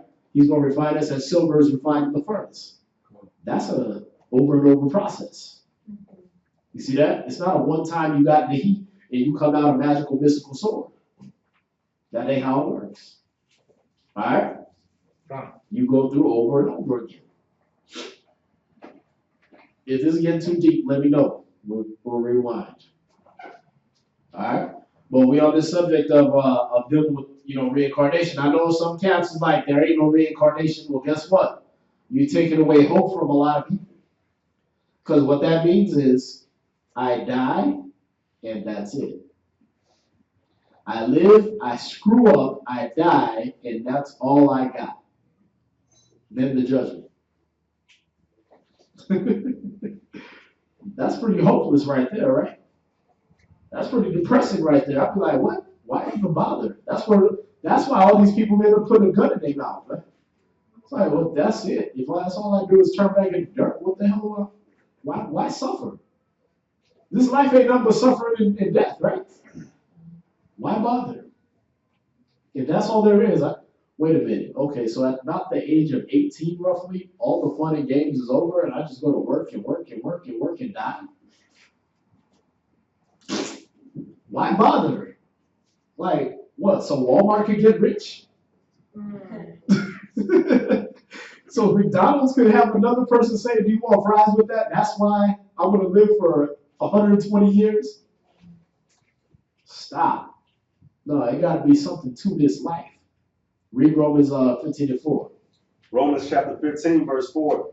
For whatsoever things were written aforetime were written for our learning. Right. See, those things that was written before time in these scriptures were written for you to learn from. You understand? Read. That we through patience and comfort of the scriptures. Of the scriptures, right? So that you through patience, by patiently reading and being comforted by the scriptures, read. Might have hope. So why are we going through reincarnation? So that you can what? Have hope. Right. We go through those scriptures about reincarnation so that you don't think you just turn into a little dirt pile in a worm's belly. You understand? So you don't think you just, once they close the casket, that's it. You understand? Who the hell wants to think of life like that? Who wants to think that that's all that your spirit was meant for? To be worm food? You think that really pleases the Most High to just watch you live and die and live and then another person just live and die? Like, where does he get pleasure out of that? Remember, when we go to Wisdom of Solomon, chapter 1, he tells you he didn't make death. Neither has he pleasure in the destruction of the living. Y'all see that? So your spirit was made to be immortal. All right? That's Wisdom of Solomon, chapter 1, verse 13 down in the Apocrypha. All right? Now, we're going to go into this Hades a little bit. All right? Just from what we're reading about Josephus. And we've done this in the hell class. But what you're going to understand here is why the reincarnation part is necessary, because if not, a lot of us just end up in hell. All right? Remember this. Christ said it. He said in the scriptures, he said, for those to whom much was given, they was beaten with many stripes. To whom little was given, they was beaten with few stripes. What does that mean? Everybody get punished. Yeah, everybody get beat. Right? Now you can get beat forever, or you get beat for a little while. But you get beat for the things you did in this life. Right? So if you're gonna get beat for the things you did in this life, well, okay, what about when the butt whooping is over? What if you didn't live your whole life as an evil, malicious bastard? What if you got right? Well, you won't get beat for the things you did. Just like your mama would do, right? Okay, yeah. You acted up at church, and then you was acting good in the car till we got home. After I told you was gonna get that whooping. So I'm gonna whoop you for what you did in church, and then that's gonna be the end of it, right? I'm not gonna beat you every day of your life because you still that wicked person you was in church. Because no, you was obviously sorry because you started acting all good in the car, and then you started trying to cook me something when you got home, right? You was an angel, right? So same thing in this life, right? In this life, you was doing all this wicked stuff, smoking weed, doing drugs, pimping, hoeing, whatever, right? And then at some point, you found the Most High, you found Christ. And you decided you was going to get right. I'm going to try to do things that please the Most High. So with the rest of your life, the just judge is looking at you saying, you know what? Nah, you still will be punished forever and ever off of those first sins you did. I don't care about the last things. Nah, he's a just judge. Y'all see that? So he's going to give you according to what your works were. All right? He's going to deal with you according to how you lived your life. Right? Check this out. This is the book of Josephus. It's in Josephus. This is a Jewish historian. Now, when you're reading Josephus, a lot of what he's telling you is what we as Hebrews always knew. All right? This was common knowledge, but he had him as a historian because he saw we were destroyed by the Romans in 70 AD. He had to put these things down for posterity, meaning for the people that was going to come after, that was going to wake up talking about they was Negroes, Americans, Islam, and all this other madness. All right? Check this out. This is an extract out of Josephus' Discourse to the Greeks concerning Hades. All right? It's the book of Josephus. That's the actual name of this chapter of the book. It's called an extract out of Josephus' Discourse to the Greeks concerning Hades. All right? It says, now as to Hades, now Hades, it means the underworld, it be hell. All right? Or you see it as Sheol in the scriptures, you see it as Hades, you see it as hell. That's what this is talking about. All right? Now as to Hades, wherein the spirits of the righteous and unrighteous are detained. Stop. I'm going to read it again, just in case y'all missed that. Now as to Hades, wherein the spirits of the righteous and unrighteous are detained. Who caught it? Raise your hand if you caught it. Rayon, what happened? The spirits of both good people and bad people are there. Are where? In hell. So it's clear. Mm-hmm. In where? In hell. In hell. Remember, he was beaten with many stripes or few stripes.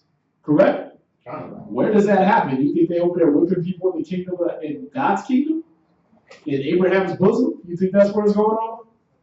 Where everybody's all joy and peace and love and everything, and then they look over and your ass getting beat? No. They got a separate, every kingdom got a dungeon. Remember that. All right? Every kingdom in this earth, right? Got a dungeon. You got a place where you get punished. Right? America got prisons. You get punished. Right? Kingdom of heaven, you're going to see it. It says the righteous and the unrighteous are detained. So it's like a jail. It is necessary to speak of it. So that's why we're going through this, because it's necessary. People need to know these things. Hades is a place in the world not regularly finished. All right? So it's not kept up. It's not mopped and swept and nice. All right? A subterraneous region, like an underground type of region, wherein the light of this world does not shine. All right? Just so this is clear. From which circumstance that in this region the light does not shine, it cannot be, but there must be in it perpetual darkness. Who had that dream before? Y'all never had that dream? No? Where it's just like you can't see nothing, like you're there, but you can't see, there's nothing around you. You never had that dream? All right, well, I'll keep going, because that's only for some people then. It says, it cannot be, but there must be in it perpetual darkness. This region is allotted as a place of custody for spirits, or souls, as he says, in which angels are appointed as guardians to them. So the jailers are angels in this place. All right. He said, who distribute to them temporary punishments. So it's not a place where you go there forever. These are temporary punishments for the just and the unjust. You understand? It said for the righteous and the unrighteous. Correct? All right.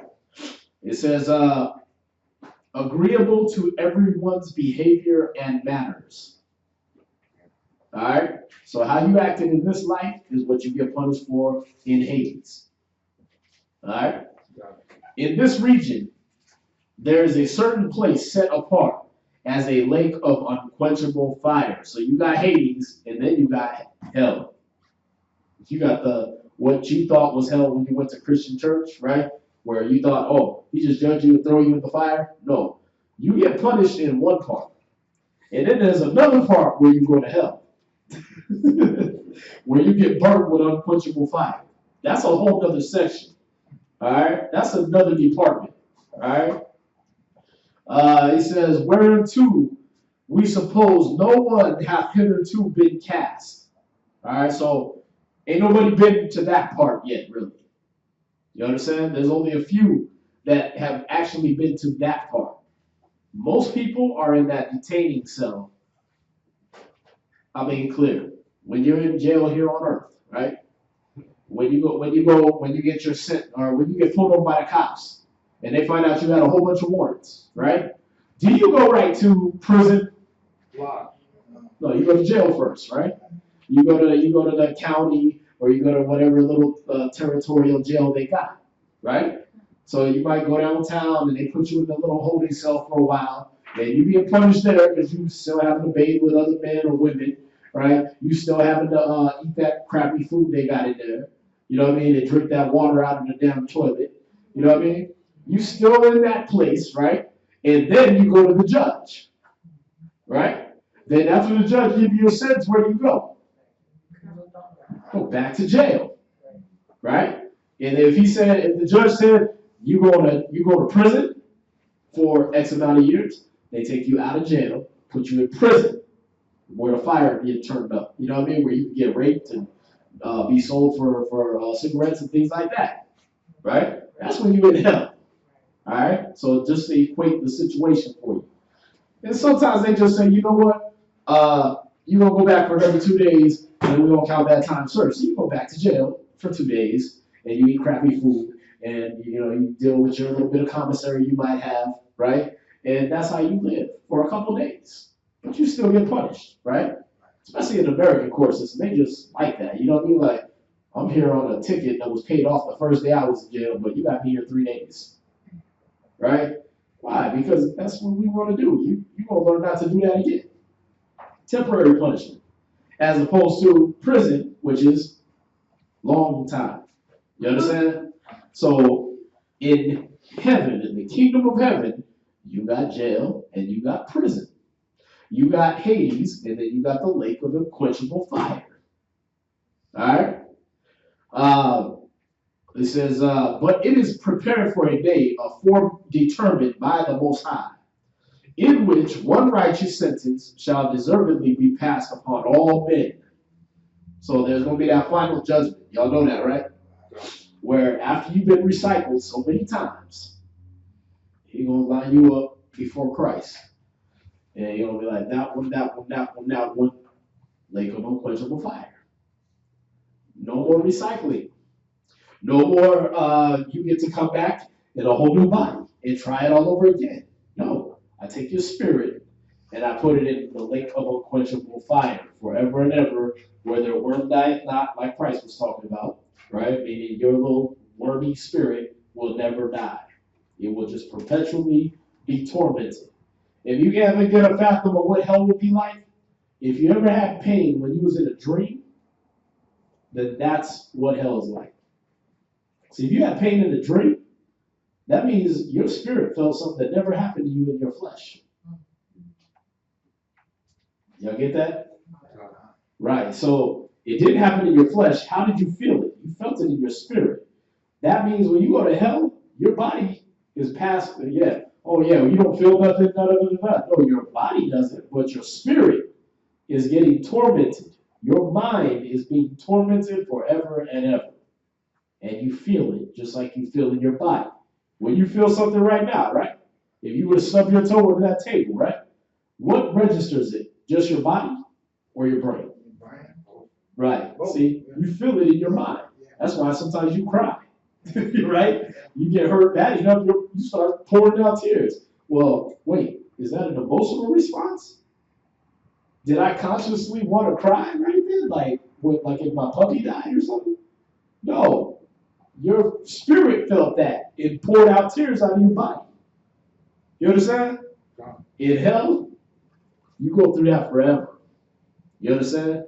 Your spirit is feeling that right off the bat. Because there's certain things you told us when you was a kid, it's like, oh God, mommy, I'm dying, right? And you crying and everything. When you're a grown man, you're like, man, move that table out the way. You hit the table, kick it again, right? Because it don't hurt as bad. It doesn't register to your spirit the same way anymore, even though you hit it with more force, right? So how does that work? Well, your spirit is different now. See that?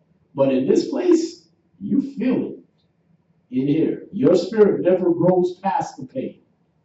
All right? You'll see. Well, hopefully you won't see. He said, in which one righteous sentence shall be deservedly passed upon all men, when the unjust and those that have been disobedient to God and have given honor to such idols as have been the vain operations of the hands of men, as to God himself, shall be adjudged to this everlasting punishment.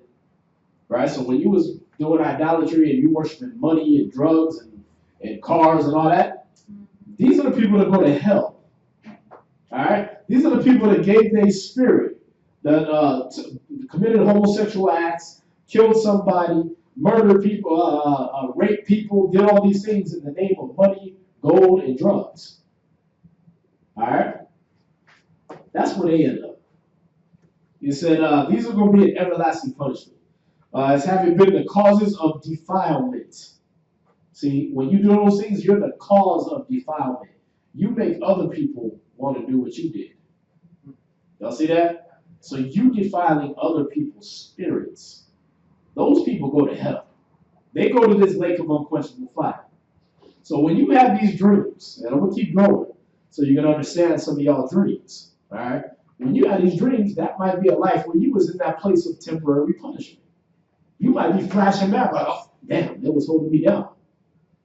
Damn, I was being raped repeatedly. I got it. You know what I mean? I was being punished. And it registered so hard in my spirit, the Most High gave me a flashback of that so I could withdraw myself from my purpose. You understand? Like that gang member that right before he loaded up the clip on the drive-by is like, you know what, man, I got a bad feeling about this. You know what I mean? You always got that one, they call it the scary nigga. It's like, I just don't feel right about this. Wait, you were selling crack to your mama yesterday, but now you don't feel right? Man, you better load up that clip, right? That's how they treat it, but something in the spirit is like, nah, man, this ain't right, because that's the thing that sent you to hell last time. You understand? That's what got your spirit punished last time, and you got a chance to do it again. You understand? When you had that weird deja vu and you're like, I don't want to eat this. You know what I mean? You push the plate aside and, well, I'll eat it. And you wake up in the next morning and be like, well, food poisoning. That was your spirit, like, you did that before, right before you end up dropping dead.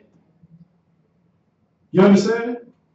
And that's the Most High a lot of times just reminding you. That succubus demon that people get, that's that demon that comes as a woman and, you know, has sex with you in your sleep. You understand? That is the Most High trying to show you, look, you did this before. You messed with this woman before. You messed with this strange, what you thought was exotic woman before. And you need to get off of that this time. I got to withdraw you from your purpose. Because you was about to go bump into that same woman on the corner of Bissonnette and Gessner. You understand? You was about to go over there by the McDonald's and get you a real Happy Meal. You know what I mean? So I'm going to withdraw you from your purpose. You need to get that book. Y'all see that? So these are the things that he's doing because you're having a flashback a lot of times of this temporary punishment. All right? I'm going to keep going a little bit because this is stuff people need to know. And y'all can get this book, Josephus, I think at most is like $35, right? Amazon? Yeah, about, yeah. Yeah, they're like $35, something like that.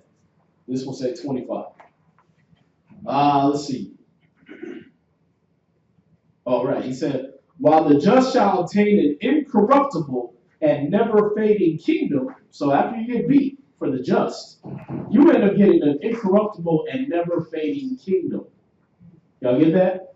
So it's not all bad. All right. These are now indeed confined in Hades. So those same just people who's going to get a never-ending kingdom are in Hades right now. They in the holy cell. Y'all see that? Some have been recycled. Some have been told you're going to be here for X amount of time, then recycled. Some are just, you're going to just be here because I'm not going to have to send you back through that. You understand? So you got men that like Moses that struck the rock. Why does it say the angel was disputing with Satan over the body of Moses? Like they really cared about his body? Like we're going to cremate him or we're going to bury him? Like they was fighting like that? No, they was actually fighting over the spirit of Moses. You know he struck the rock, right? Well, yeah, but he got right. He repented. He didn't get to see the promise and he got his punishment. Nah, I want that. Yeah, that's how they was fighting over Moses. You understand? So after he went through his holding cell, he got to become reincarnated.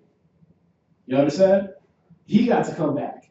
After Peter, after they got to fight over him, like you know this dude denied Christ 3 times before the damn sun even came up. Right? He got asked 3 times about his buddy Christ, and he denied him to people's face 3 times. I want to punish this dude. No, he's the founder of the modern church right now, so we're going to keep him. He'll get his whooping, and then he's going to come back. Y'all see that? It's a temporary holding cell. This place called Hades. You understand? But there's some that be there for maybe 10 years, and then they get recycled. Okay. You understand? That's why sometimes your grandpa come back to your son. Right. But sometimes he don't come back for a few more generations. Well, he getting punished a little longer. All right? Some come right back. Like the 3rd generation is like, oh, God, there they go again. Y'all see that? Like, hey, you act just like my grandpa. You act just like my mama did. You know what I mean? Why? Because you got beat with few stripes when you went up. You understand?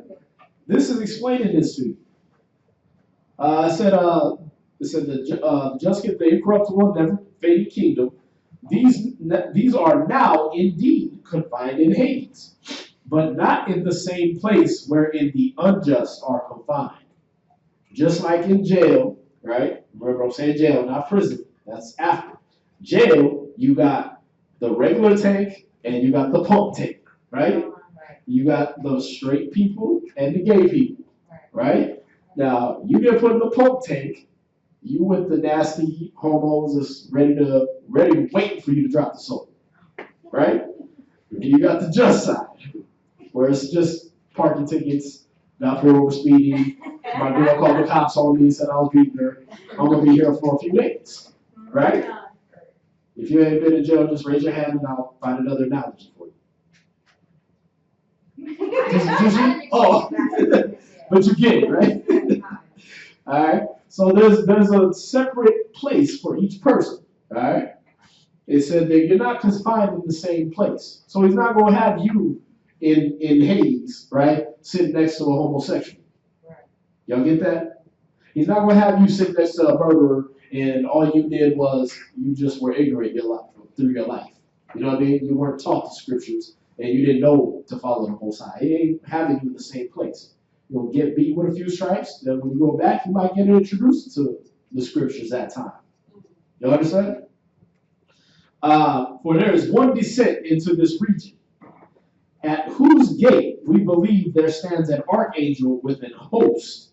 So there's an archangel there at the gate of Hades with an army of angels waiting. You understand? Now, when you see that, this is what's going to happen. It says, which gate, when those pass through that are conducted down by the angel. So you're already escorted by a bailiff, an angel. It's like court, right? They take you, the bailiff take you out, right? Take you back to jail, or take you back wherever.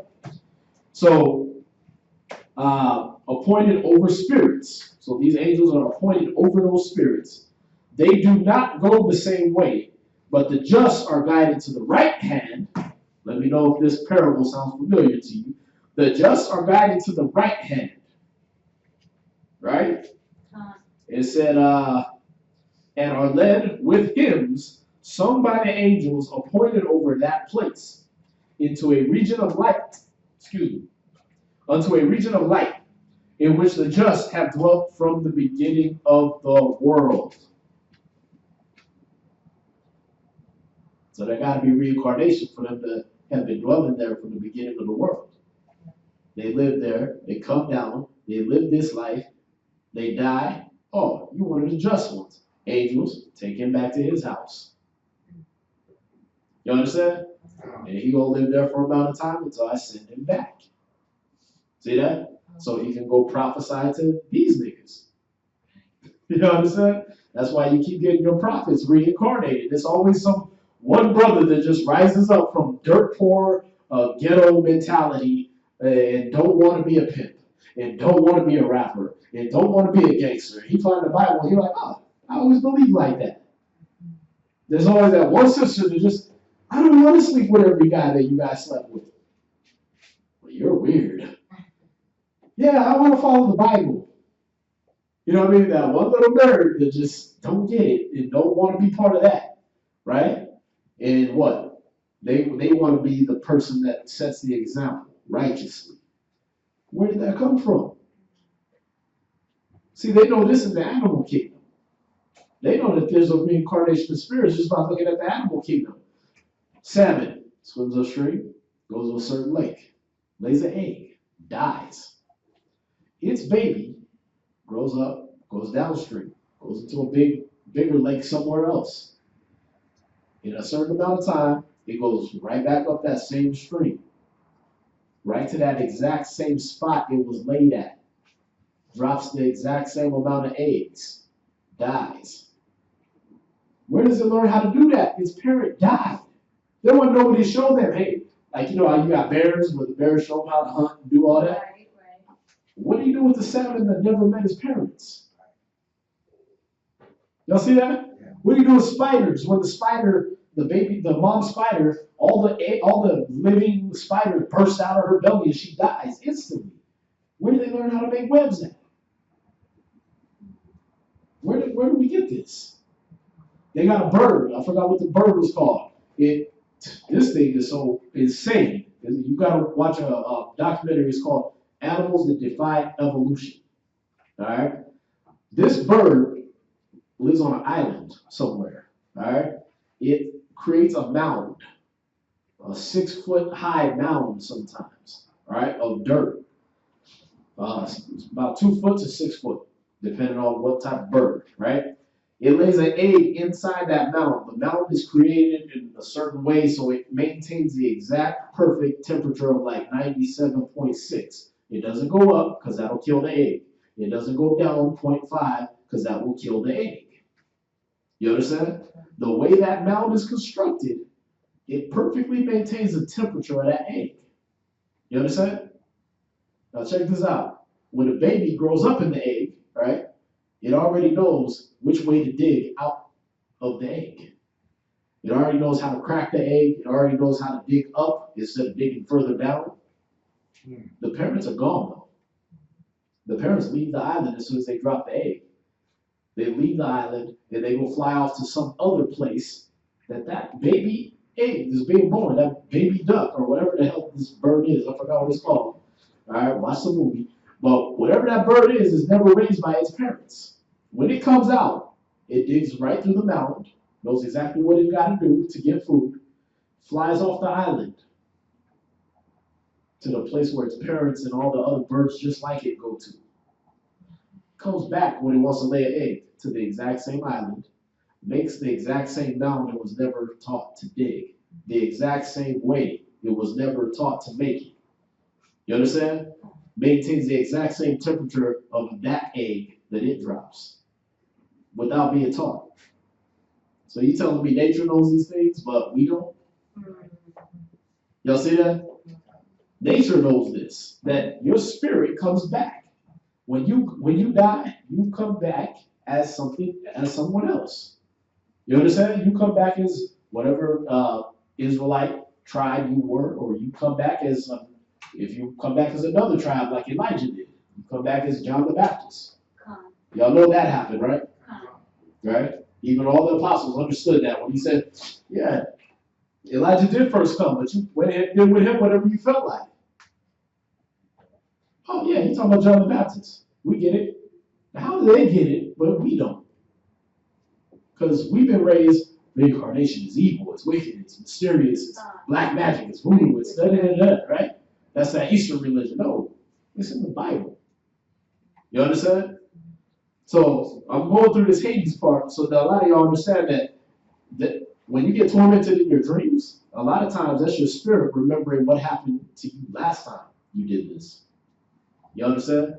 You have a flashback of a demon you saw not on this earth, but in this place. You understand? Like I said, you'll see. As I keep reading. Where we at? Okay. Not constrained by necessity, but ever enjoying the prospect of the good things they see, and rejoice in the expectation of those new enjoyments, which will be peculiar to every one of them, and esteeming those things beyond what we have here. All right. So what he's showing you is that when you go into this holding cell, you don't just see hell. All right. The hell's on the left side. You can look over and see the kingdom of heaven. You can look over and see everybody living it up while you're in the holding cell. Just like in jail, you can look over here and you can see people get knifed and stabbed and choked out and beat up and fight. Or you can look over here and you see all the guards like eating pizzas, and you know what I mean? You like, yeah, man, I'm eating commissary. You over here going to eat a whole pizza in front of my face. Yeah. Right? Chinese food and everything. You just live it up, huh? Right?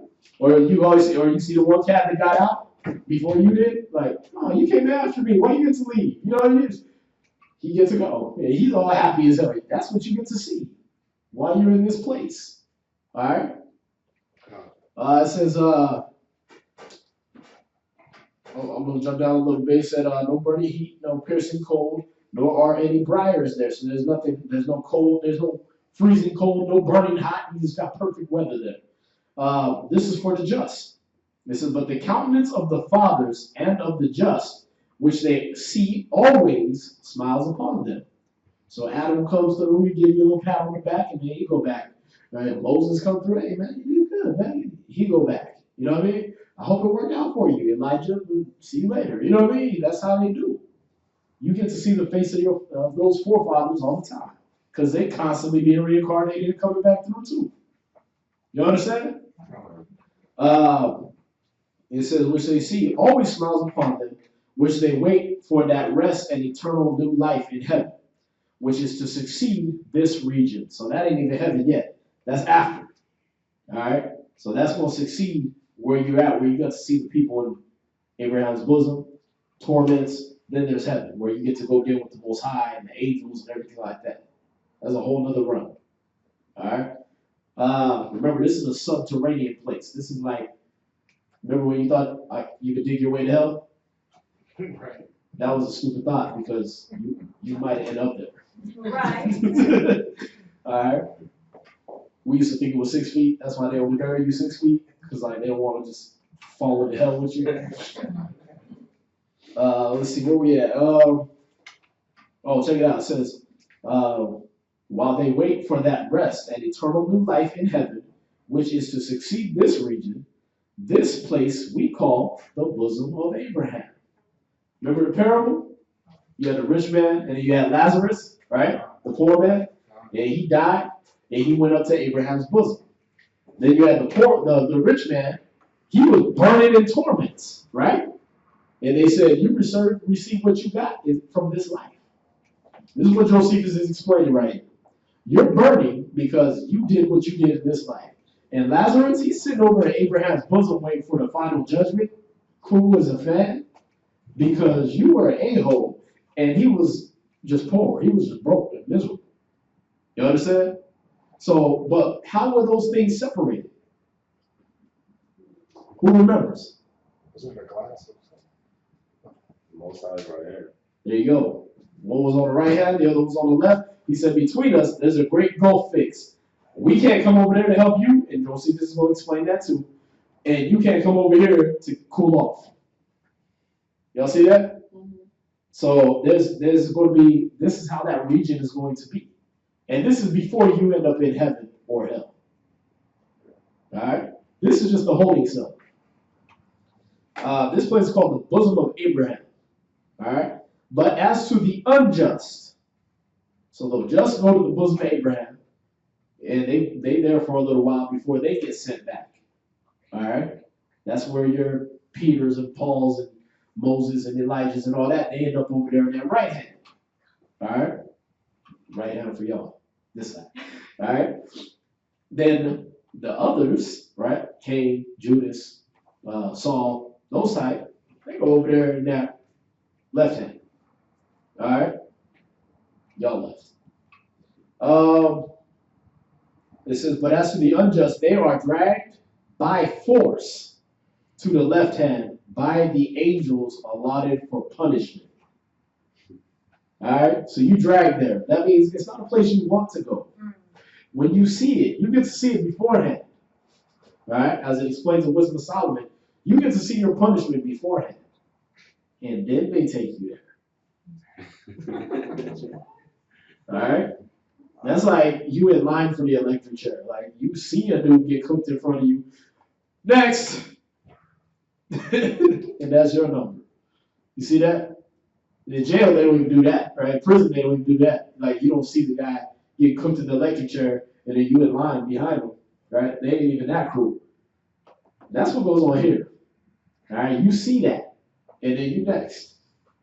If you're unjust. All right? So he said, and that's why the angel got to drag you by force, because you're trying to fight. You like, no, I don't want to go in there, right?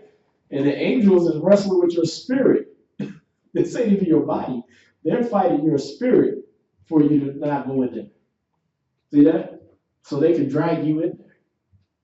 So not all the angels are angels you want to mess with. All right? That's why when, these cats go to the book of Enoch, and they start talking about they named all the angels, and they gonna call this angel and call that angel. Well, you don't know that angel might have two jobs. You understand? He might have been a messenger for you on earth, and he might be over a whole host of demons that gotta torment you in that lake of unquenchable fire. And you gonna call him like you got command and authority. Like, come on, angel, help me out. Like, that ain't the right angel to call on, because you don't know his function. All right? It says, but as the unjust, they are dragged by force to the left hand by the angels allotted for punishment. No longer going with a good will, but as prisoners driven by violence. So they violently whoop your butt all the way to the gate. All right? To whom are sent the angels appointed over them to reproach them and threaten them with their terrible looks. So just the look of these angels is enough to scare you to where, okay, I'll go. All right?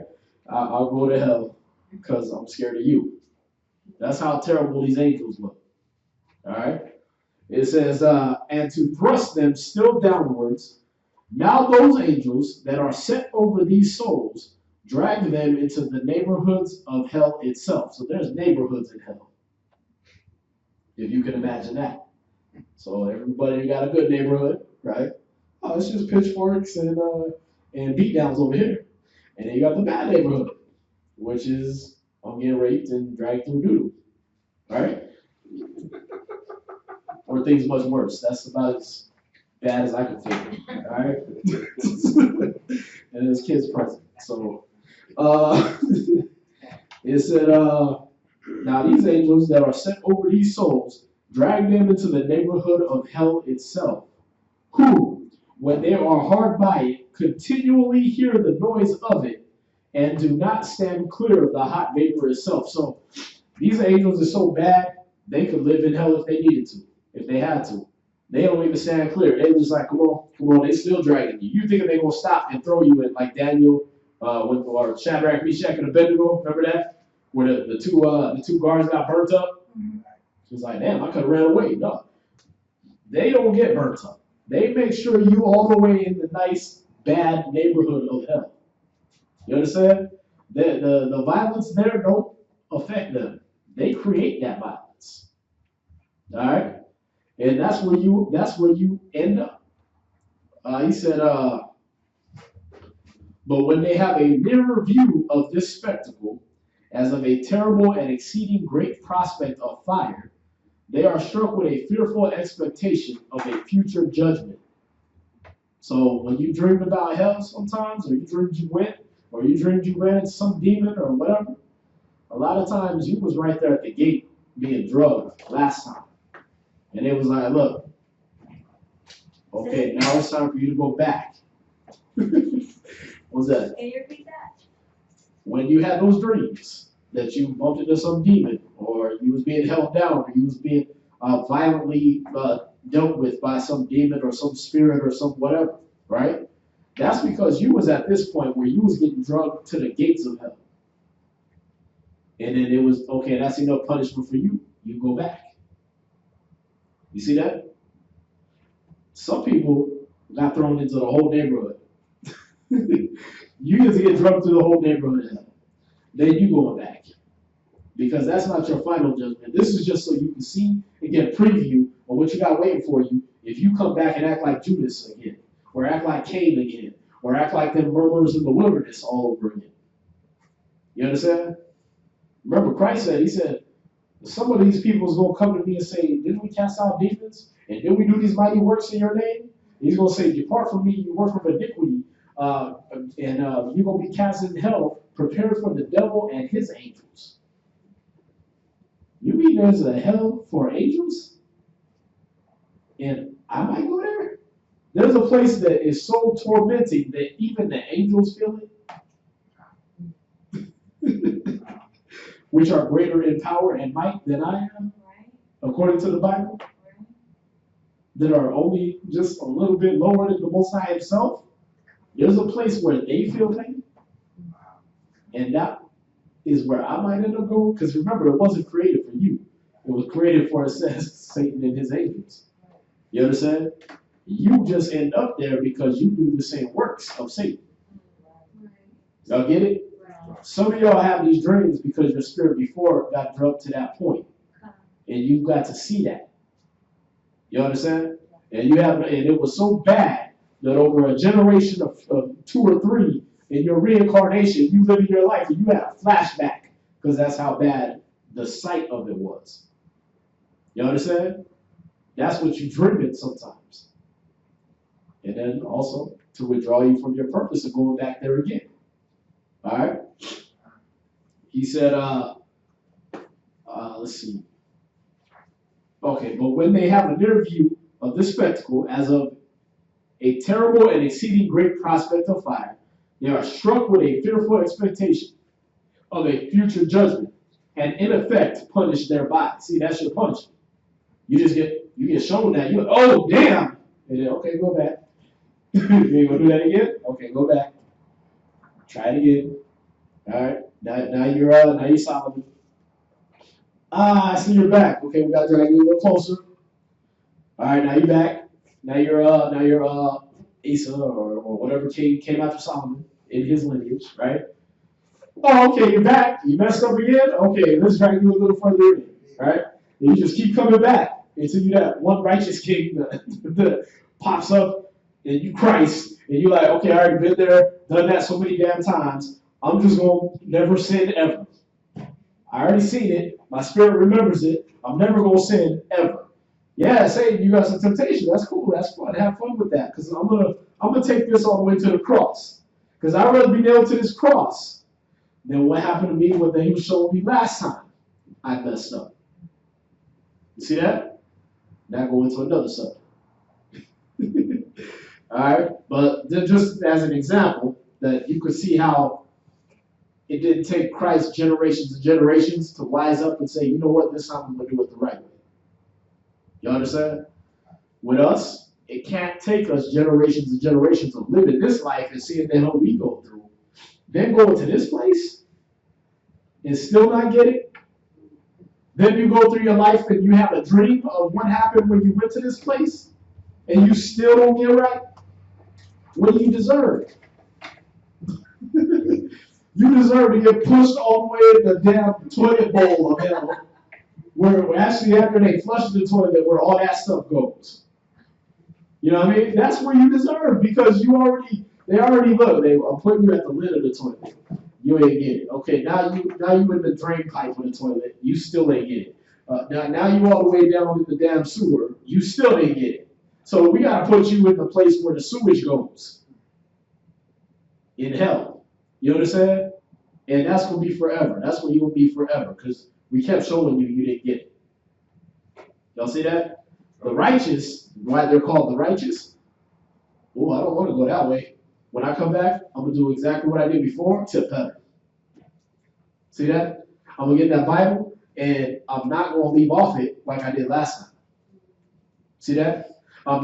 Strike the rock. Why would I do that? Last time, I was supposed to speak to it, and I struck the rock, and I didn't get the promised land. So let me do it right this time. You see that? That's why when you read the scriptures, it tells you it's written for your learning. That what David said, this shall be written for the generation to come. Meaning, when he forgot who the Most High was, coming back in this life in slavery, oh, you know what? Hey, I remember when I did that. You know what I mean? I remember what happened. Let me not sleep with Bathsheba again. You see that? Now, you don't have no remembrance of that. You don't get that. The scriptures tell you that in Job. You don't get no remembrance of that, all that you did in that life. You understand? Like I said, a lot of times you're having a flashback of what they showed you here. All right? That's where your bad dreams is coming from. Your nightmares. You understand? And then sometimes it's showing, the Most High showing you your purpose. This is what you're on earth for.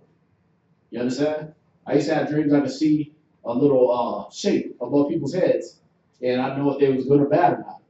And then some shapes I'll see above their head that look like the PlayStation commercials. You know what I mean? Where they have the little triangle. Serious. Before that commercial came out, when I was a kid in middle school, I was having that dream. Or the little circle, the little triangle, all that stuff from the PlayStation. I was having before I even got a Nintendo. You understand? So I was seeing those things in the dream. And my pastor had the one, and he had the other one. And I had to actually rip his arms off and beat him to death. And it was the most bloody dream I ever had, because he turned into the demon in front of me that I used to dream about when I was a kid. You understand? And that demon used to torment me or trace me around, so I woke up in a pool of sweat. See that? And then when I grew up, I overcame that, and I ended up beating him to death and pulling all his limbs off in the name of Christ, because I was learning the Bible more and more. You understand? Then I got the truth 9 years later, and I never had that dream again. See that? I had a whole different dream where the demon was holding me down, and da-da-da-da-da. Woke up, and it was still holding me down. Somebody, that's not a dream. You having a flashback. If you keep going down this road, if you go messing with this lust, or you go messing with this concupiscence, I'm going to put you back in this situation like you were last time. Right here, what we're reading. You understand? Let's see, where we at? And not only so, but where they see the place or choir of the fathers and of the just, even hereby are they punished. See, so you still see Abraham, Isaac, Jacob, they still over there just living it up. And you like, and they looking at you like, yeah, nigga, we trying to tell you. Right? That's why Christ told that man, said, Abraham told him, they got Moses and the prophets. See that? Why you want? Well, you talk about one came back from the dead. They have Moses and the prophets. You ain't got to come back from the dead. They can read it right there and see what's going to happen to them. If they ain't listening to them, they ain't going to listen to you just because you came back from the dead. They stuck in that. See that? You only want to go back and tell them now because you want to get out of that torment. But you won't stay right there in that pit of fire for as long as your punishment lasts. And you going to watch Abraham and Lazarus live it up. Right over that gulf you can't get over. See that? That's like when you was punished as a little kid, right? If any of y'all have brothers and sisters, I didn't really get that, but I've been in houses where they have brothers and sisters, you know what I mean? And I seen it. It was like, okay, y'all go in the kitchen and eat, and you sat in the corner. No, face the kitchen. And we over there, Spaghetti and meatballs, yeah. You know what I mean? Cookies afterward, yeah. You looking at this nigga just crying, no, I hate you. Right? Why? Because he's in the corner. You know what I mean? You getting leftovers from yesterday. Like, damn. You better hope they save you some. Why? Because that's hell for you.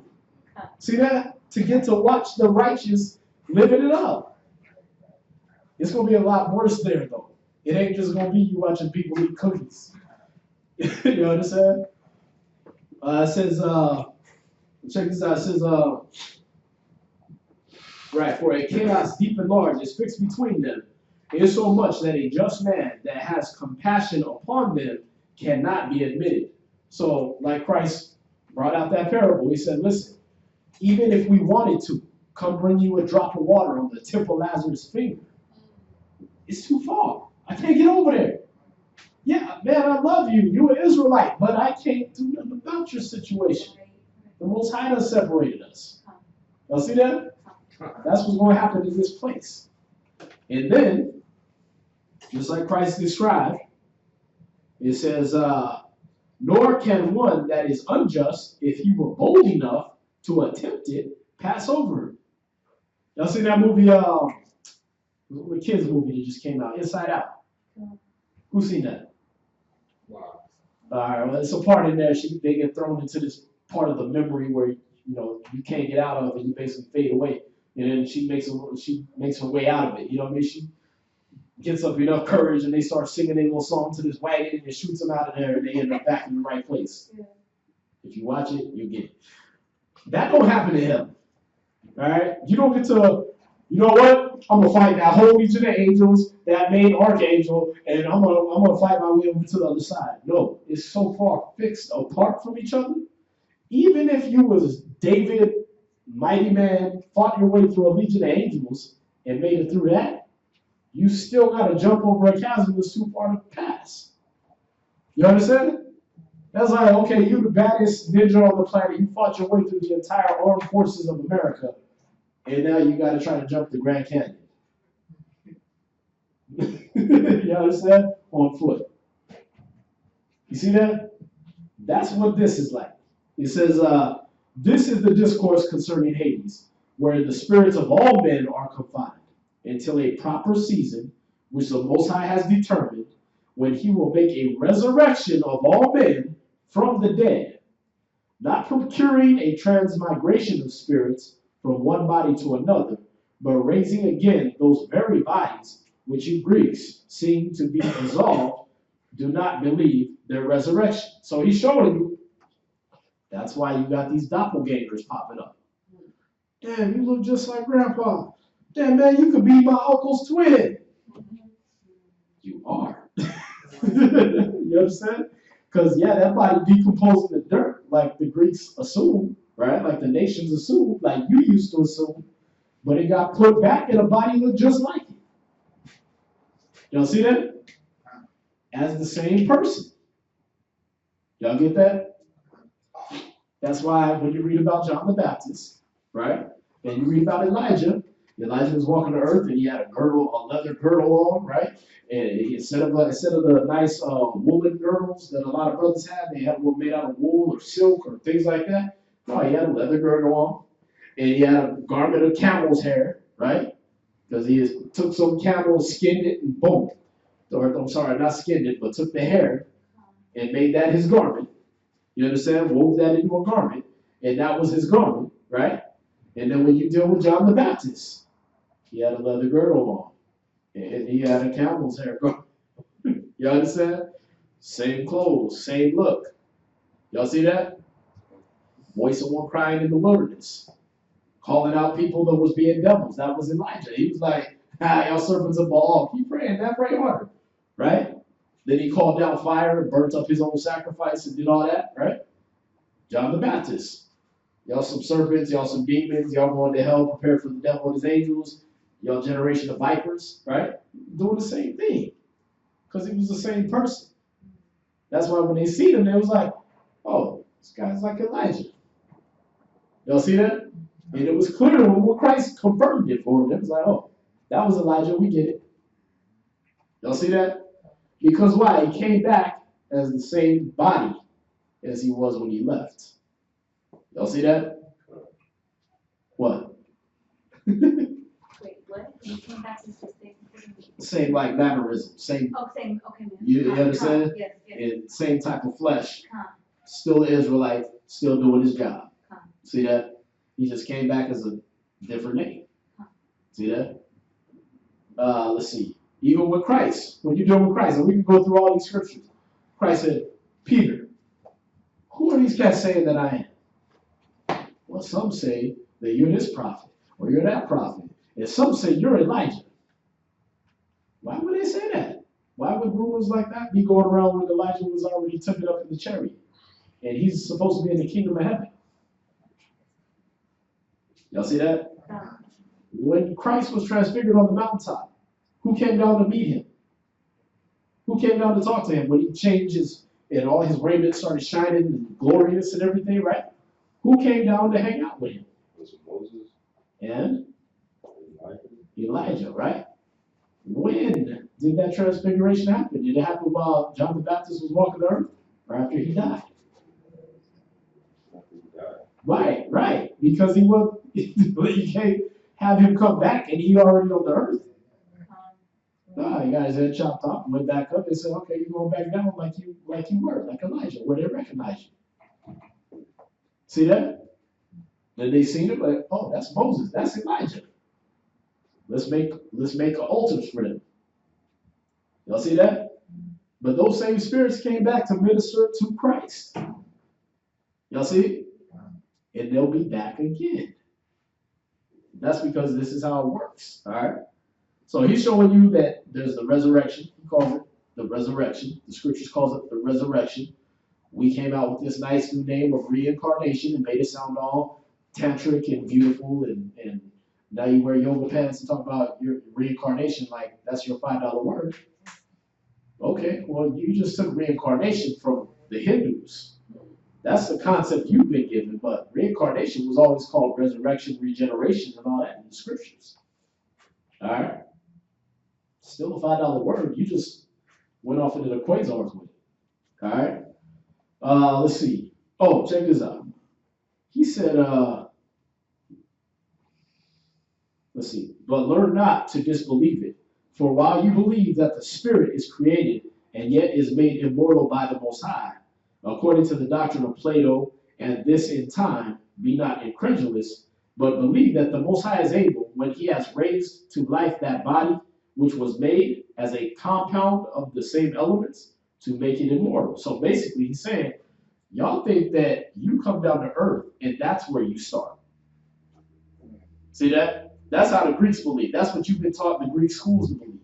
Is that you're only created when you come out of that intercourse, right? And that's the first time you ever been. And that's the only time you will ever be. Right, right. See that? That's what you've been taught. So he's telling you that, you Greeks, that's how y'all think. But we never thought this way. We always knew the Most High created us a long time ago and put us in a body. And then we lived and we died, and then we get sent back. Y'all see that? That's what he's showing you that Plato and these other philosophers taught y'all that. Y'all see that? But the scriptures always taught you that you just come back. You get it? All right. Let's see. Where are we at? Well, So was this, just going off of that, were we, I think I know my answer. I'm gonna ask anyway. So was the spirit before the flesh? Like this, from the beginning of time, was it the spirit and then? before I formed you in the belly, I knew you. Before you was flesh, he knew you. You understand? Dang, here was another one just slipped out. Foundation of earth. Chosen from my mother. Chosen from my mother's womb. The scripture that says you're chosen. You got those. You got a lot of stuff. Yeah, that's Jeremiah 1:5 that I keep quoting. It's another one, but like there's a lot on that, and like I said, that's a whole class too. But We'll go into some of those, but let's see. Where was it? Dissolve it is period. Okay, here we go. We have therefore believed that the body will be raised again. So Greeks believe that you die and that's it. That you're born and that's the first time. We believed, because Josephus was a Hebrew, that we have therefore believed that the body will be raised again. All right. For although it be dissolved, it is not perished. All right.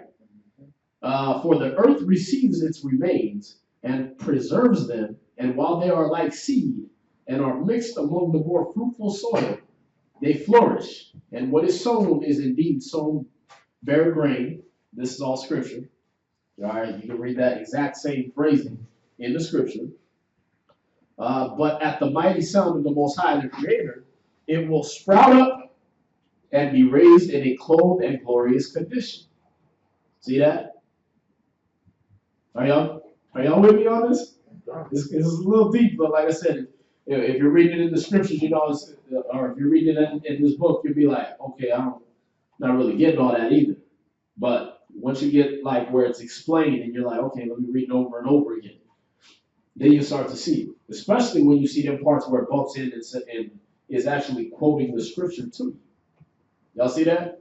Then yeah, you will die and you'll be stuck in that earth like as if you were a little seed, but then that's gonna sprout up again. Once your body decomposes and all that, and your spirit has left your body and all, you're gonna end up back into another body. You're gonna receive that dust and everything put right back around your spirit, and you're gonna be another body. Y'all see that? The scriptures say you, thou fool. Don't you know that which thou sowest is not quickened unless it die? Right? So he tells you, you ain't really coming to life until you get put in the grave. Y'all see that? Like Peter Pan used to say it, man, death, that'll be the greatest adventure. That's the start. That's when you get to start all over again. You understand? You do this and then you end up in the spirit realm. You end up in jail, you end up in prison, or you end up wherever, or you end up in paradise, you end up in Abraham's bosom. You understand? And then you get sent back to do it again. For what purpose? To be refined. Like silver is refined in the furnace. To get better and better and better every time. Y'all see that? At a certain point, what the Most High saw with Israel is, I keep sending y'all niggas back under the exact same laws, under the exact same statutes, under the exact same flawed individuals, and you keep finding loopholes by following those flawed individuals, and therefore going on and doing more sin and becoming more wicked and wicked. So, I gotta reincarnate Christ. So he can come back and do it the way Moses was supposed to, the way Solomon, David, and these men were supposed to, but without no loopholes. Y'all see that? So that you can look at him and say, that's why he even told Moses, he said, I'm going to send you a prophet and you're going to follow him. Y'all see that? How's Moses going to follow somebody when Moses died? See that? He got to come back and follow Christ. Y'all see that? So all these things, like I said, you can look all these scriptures up, man. We can go through a whole other reincarnation class and bring all these scriptures up to bring it to your remembrance, but you know these things in your spirit. Why? Because you've been here before. You've done this already. Y'all see that? That's why a lot of y'all here, because you already, in your little bit of 30, 40 years on the earth, already went to the clubs and did all the things you can do in this life, right? But your spirit is like, that's so old. People been doing that. I need something new. I need to not be in slavery no more. I still feel enslaved, even though I'm free to go to these clubs and free to go do all the drugs I want, free to drink myself out of my mind. I need to do something better this time. See that? That's why a lot of y'all here. It was in your spirit. You were preordained to this purpose. Y'all see that? All right, so y'all got to know these things. I have a quick question on what's that? So basically, all this happened to us when the 12 sons had all their children, and we all multiplied in the spirits, and all the spirits were basically on, and we all started going through Egypt. We were in slavery through Egypt. That's when we started learning all the sinful ways and everything. Yeah, And that's when we learn how to do the most wickedness. Yeah. And like since then, it's taken from that point to this point for us to break out of it. Like Yeah. the whole multiple regenerations for us to try to get it right, just from Egypt. Yeah. See, here's the thing. When you deal with like how he said he was gonna make the third pass through the fire, right? We read that last time in the under pressure class. Some of them third is like, oh, okay, you know what? Y'all not going to America. Y'all gonna end up in Brazil, or y'all gonna end up in some other part where y'all don't get punished as bad as they do it to y'all in America. That's why you got these pure black Brazilian beauties running around in Brazil and everything, and then they get told that they're Israelites or whatever, and it's like, oh yeah, I know, because my family been practicing the law, statutes, and commandments of God in Christ since we got off the boat over here. And nobody ever told us anything different. It's like, whoa, how you get that? I wish I could have lived like that. No, you went to America because your ass needed the real ass whooping. You understand? Your parents needed to get raped. You needed to pick cotton. You needed to get beat up. You needed to get hobbled. You know what I mean? You needed to get chased down on horseback and fed the dogs. That's what you needed. So now when you come back, and you some of y'all seeing puppies and like you can't figure out where that deep, intense fear came from. That was your last punishment. You understand? Right. Why are you so scared of spiders? You're like, that thing is tiny as hell. Now you're grown up spirit. You're like, oh, it's tiny. I'll just smash it. But that first spirit takes over. You're like, ugh, because you throw in a pit of spiders and bit to death. You know what I mean? So you always been going through this. You understand? Some of us got off a little light. Some of us got sold up into Europe. You know what I mean? And we got to be the gods of Europe. They put us on coat of arms and you know what I mean, stuff like that. Right? Some of us got to rule in the dark ages, just be the kings of China and all this stuff like that. You know what I mean? There's Chinese people that right now they find out, hey, my ancestors used to have to claim they was one of the lost tribes of Israel. And you know what? That's in the scrolls that I've been handed down from my grandfather. So I'm reading this and I'm an Israelite. Okay, cool. I'm gonna live like that. They ain't had to go through one bit of no going into slavery and all that stuff like that. They might not be living in the best conditions, but they ain't had to have one bit of what we went through in American slavery. Why? Because, I'm going to take a third of y'all, and y'all will be refined, but on a different level. Right. 2/3 of y'all niggas going to get fed to sharks. You're going to get beat. You're going to get drugged through mire. You're going to get raped. You're going to get your family took and spread all over the earth. Because this is going to be the hell for you. You understand? This is going to be your punishment. And then you're going to come back and know better. See that? That's why a lot of this truth really sprouted up here in America during the 1970s. Because a lot of brothers was going through hell so bad here, it was like, oh, the Bible, that all looks familiar. Just instantly start clicking with their spirit. It's like, oh, damn, that's us. All that is us. All that, bro, we sold into slavery on boats. Damn, that's us. See that? How do I know I'm going under the curses? Because, damn, my whole family fit damn near every one of these. My daddy left me. He didn't want nothing to do with us. My mom hated me and told me I was going to be just like my daddy. Look, verse this, I hate my brother when he walked down the street. I did all this. That's me. See that? But for some cat in China, it might just be like, I found some scrolls. I'm a Hebrew Israelite. I ain't never really went through all the curses and everything they talk about, but yeah, I feel some of that stuff, but this is my lineage. Y'all see that?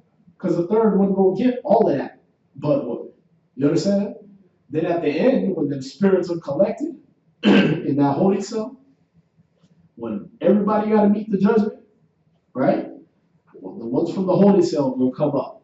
They're going to be judged with y'all that's living here now. You understand?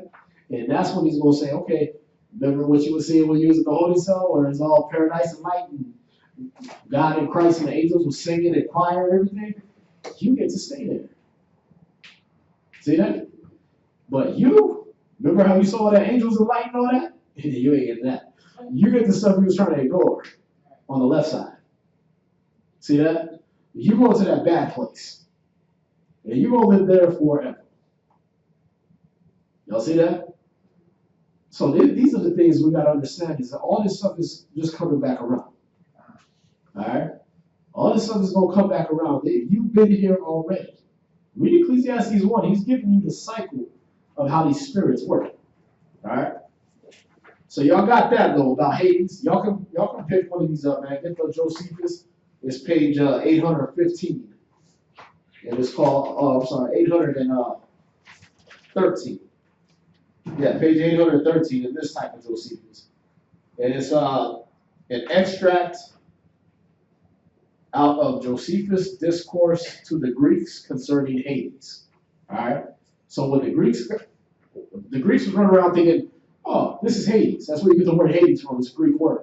Oh, this is Hades. Oh, there's some flames, and you go there and you live there forever after you die, right? They had their concept. Josephus went ahead and put them straight by giving them what the real Hades is about. All right? So that's what we just read out of there. And that's all scripture. That's all the stuff we read in the Bible. That's all the stuff I went over in that hell class many moons ago. And in the cable show, we did the hell class. And we went through all of that. All right? Then there's parts on the annotated Apocrypha. There's parts in the Apocrypha. There's parts in Job. When you read through Job, he's giving you an exact description of hell. You understand? He tells you how there's no light there. You understand? There's not even the remembrance of the Most High there. You go through so much crap in hell, you can't even remember what it used to be like to ever have thought about being in the presence of the Most High. That's what Job tells you. If you can imagine that. All right? That's when we were in slavery, man. When we was like, you ain't even going to get taught to read, write, or practice religion. You can't do none of that. There was never a connection between you niggas and the Most High. That was a part of hell for us. Now, you want to go back to that. He gave you that on earth just so you can look and say, hey, I ain't going to do that. But he can't say erase it from the textbooks. He wrote it in your spirit. So when you had that dream and you had a flashback of that demon or those demons, then you can say, oh, I remember that. Let me wake up and do it right. See that? Let me wake up with my pool of sweat and grab my scriptures, and that's the only thing that's going to save me. It's not going to be Netflix. It's not going to be multiple women. It's not going to be multiple men. It's not going to be drugs. It's going to be this. Because I already tried that before. You know what I mean? When I was Solomon, I already dealt with 1,000 women and found none. And still screwed up based on that. You see that? So let me do it right this time and be who I am, but with a better spirit. Y'all see that? And that's what Christ was showing us, man, was that we were supposed to be able to look at our ancestors, look at our forefathers, and know that we came back as them, but we could not mess up like he did. See that? That's why he kept asking them, who does people say I am? So that people can remember we come back. Okay, well, that means I came back too, but I'm not messing up like you. So what's your excuse now? When you was following Moses, yeah, he struck the rock. He got upset. He disobeyed the Most High, so I can't. When you was following David, David was killing 10,000. But he slept with that dude's wife and got him set up and killed. So I can do that. When you was following Solomon, he started worshiping other gods and sacrificing babies to other gods. I can follow that too. Well, Christ, what you gonna do? When did Christ go off and start sacrificing babies? When did Christ sin? Never. What did he do? Follow the law, statutes, and commandments of God in Christ? Okay. I don't have a loophole now. I can do the scriptures. I can do that. It's not the dude in the gym that's lifting 2,000 pounds and you like, that nigga's on steroids. You know what I mean? You got loopholes. He's on steroids. He's genetically modified. He's a damn cyborg. You know what I mean? It's not that now. It's, oh, I can do that. I watched him go from a little kid You know what I mean? Little nappy-headed nigga to run around the streets to now he's hung on the cross and was so powerful in his spirit that he actually brought his body back to life. Y'all see that? So I can do that? Yeah. David didn't teach you that. Moses didn't teach you that in a way that you would understand. They didn't teach you by an example, but Christ did. You understand? So yeah, is there reincarnation? Gotta be. If not, you'd be you in hell right now. You understand? If not, your judgment has already been cast. Y'all see that? If he already said, before I formed you in the belly, I knew you, and the wages of sin is death. As soon as you sin, you're done. There got to be a reincarnation for you to have some kind of hope of actually getting to the rest of this where you get to go to heaven. You understand? Otherwise, there's no hope for you. That one sin you did, whenever you did it, that was what you're going to get.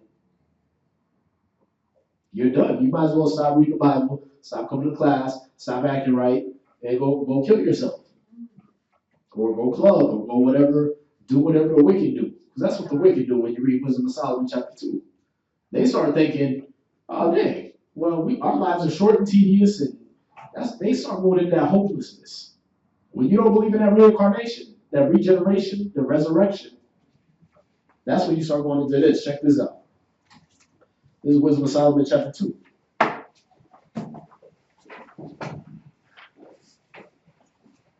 Hey, can I ask a quick question? What's that? So like when they're pushing out this YOLO thing that they push out right now, that's to put hopelessness in everybody's minds. Yeah. They try to take the same hope from you that they took away from you in slavery. You understand? They try to take away that God, Christ, all that hope that you could have had. They try to steal that from you.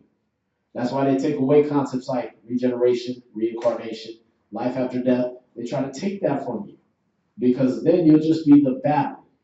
You understand? You'll just be the battery that doesn't try to fight back. And this is my lot in life, so I guess I just wake up and go to work and then I die. You understand?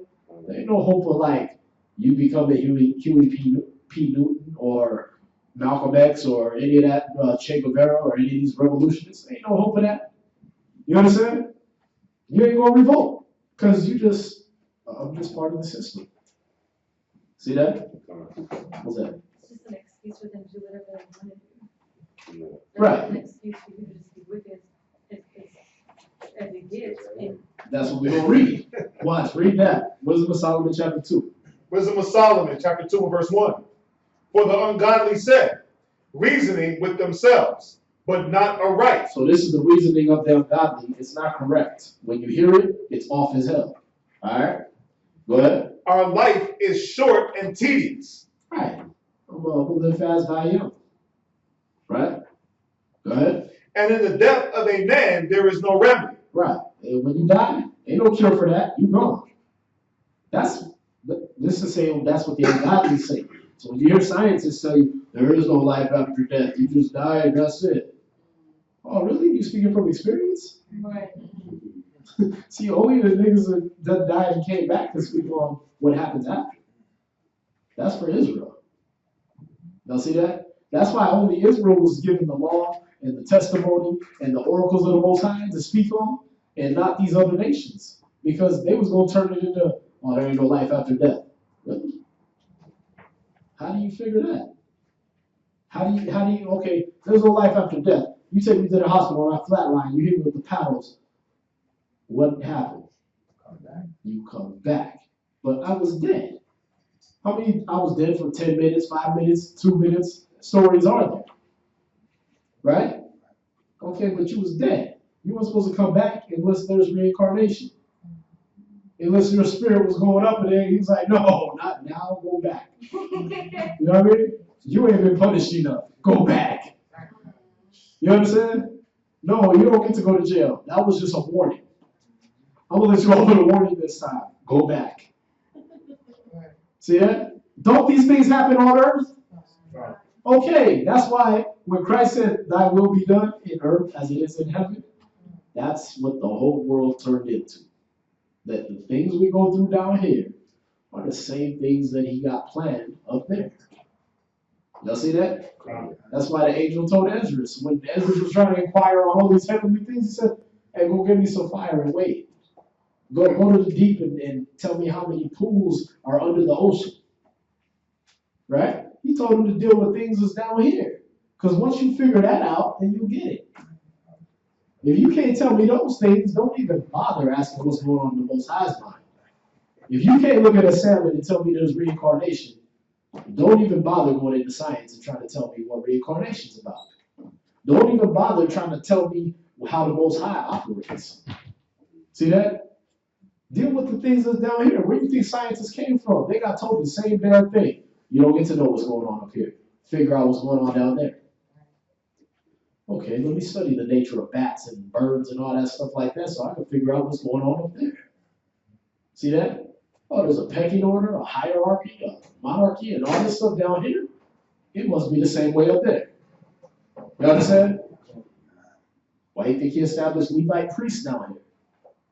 See that? He established a Levite priest down here, and then, oh, okay, we figured it out. That's how it goes up there. See that? Same thing. We got to report to them. Angels got to report to Christ. See that? The Levite priests were our Christ down here until Christ came. That's what he snatched away. He's like, okay, the Levite priesthood, y'all all niggas right now, so gotta give them Christ. Y'all go follow him. This is my beloved son, in whom I'm well pleased. Hear you him. Not the Pharisees, not the Sadducees, not the Levites. Follow Christ. He's gonna show you the example. Y'all see that? What Christ say? Love your brother. Love your neighbor as yourself. How? Love is the fulfilling of the law. Okay. Do it just like he did. And I use whatever I got that the Most High gives me with, not for me and my own personal benefit, but I'll get off my ass and go help my brothers and sisters. Y'all see that? And that's the way to eternal life. Simple as that. See that? Back in the day, it was Moses just using that so he could be the leader. He just want our 10%. What can you ask for, or what can you say to Christ? He didn't come down and ask y'all for 10% of nothing. See that? He didn't even come down and let you wash his feet. He washed your feet. So what you gonna say then? You can't. David came, took all your money, took your kids and made them run chariots and do all that. Oh, that was all for his benefit because he wanted to be king. He wanted to be big top dog, right? What you gonna say about Christ? He came down and caught a beat down for you. There was no benefit in that. He healed the sick, raised the dead, cast out leprosy out of lepers, took demons out of people. For what? For you to beat him, spit on him, and kill him. That's not a good paycheck. So, but there ain't no loophole. You can't say, oh, he did it for his own personal benefit. Wasn't no earthly benefit to that. He was praying to take this from me. Y'all see that? What's that? Is that also why, like, he didn't fight back or do anything? Like, he just took it. So he shall not strive nor cry. A bruised reed shall he not. What did it say? Bruised reed shall he not bend. The smoking flax shall he not quench. He didn't do none of that. He didn't even talk back. Like, oh, okay, y'all gonna kill me? It is what it is. So it's like there was nothing magic can say about him. Like I said, if you go a little deeper, he knew why he was getting put on that cross. All right, he knew exactly why. It was for what we did as a nation and what he did in the past life. Like I said, let's go a little deeper. So cut it off right there. To be continued. Commercial break. Ruined it. What's that? Okay, so some these visions or demons that visit us periodically, that can be from memories from when we were in Hades or wherever. So what about deja vu?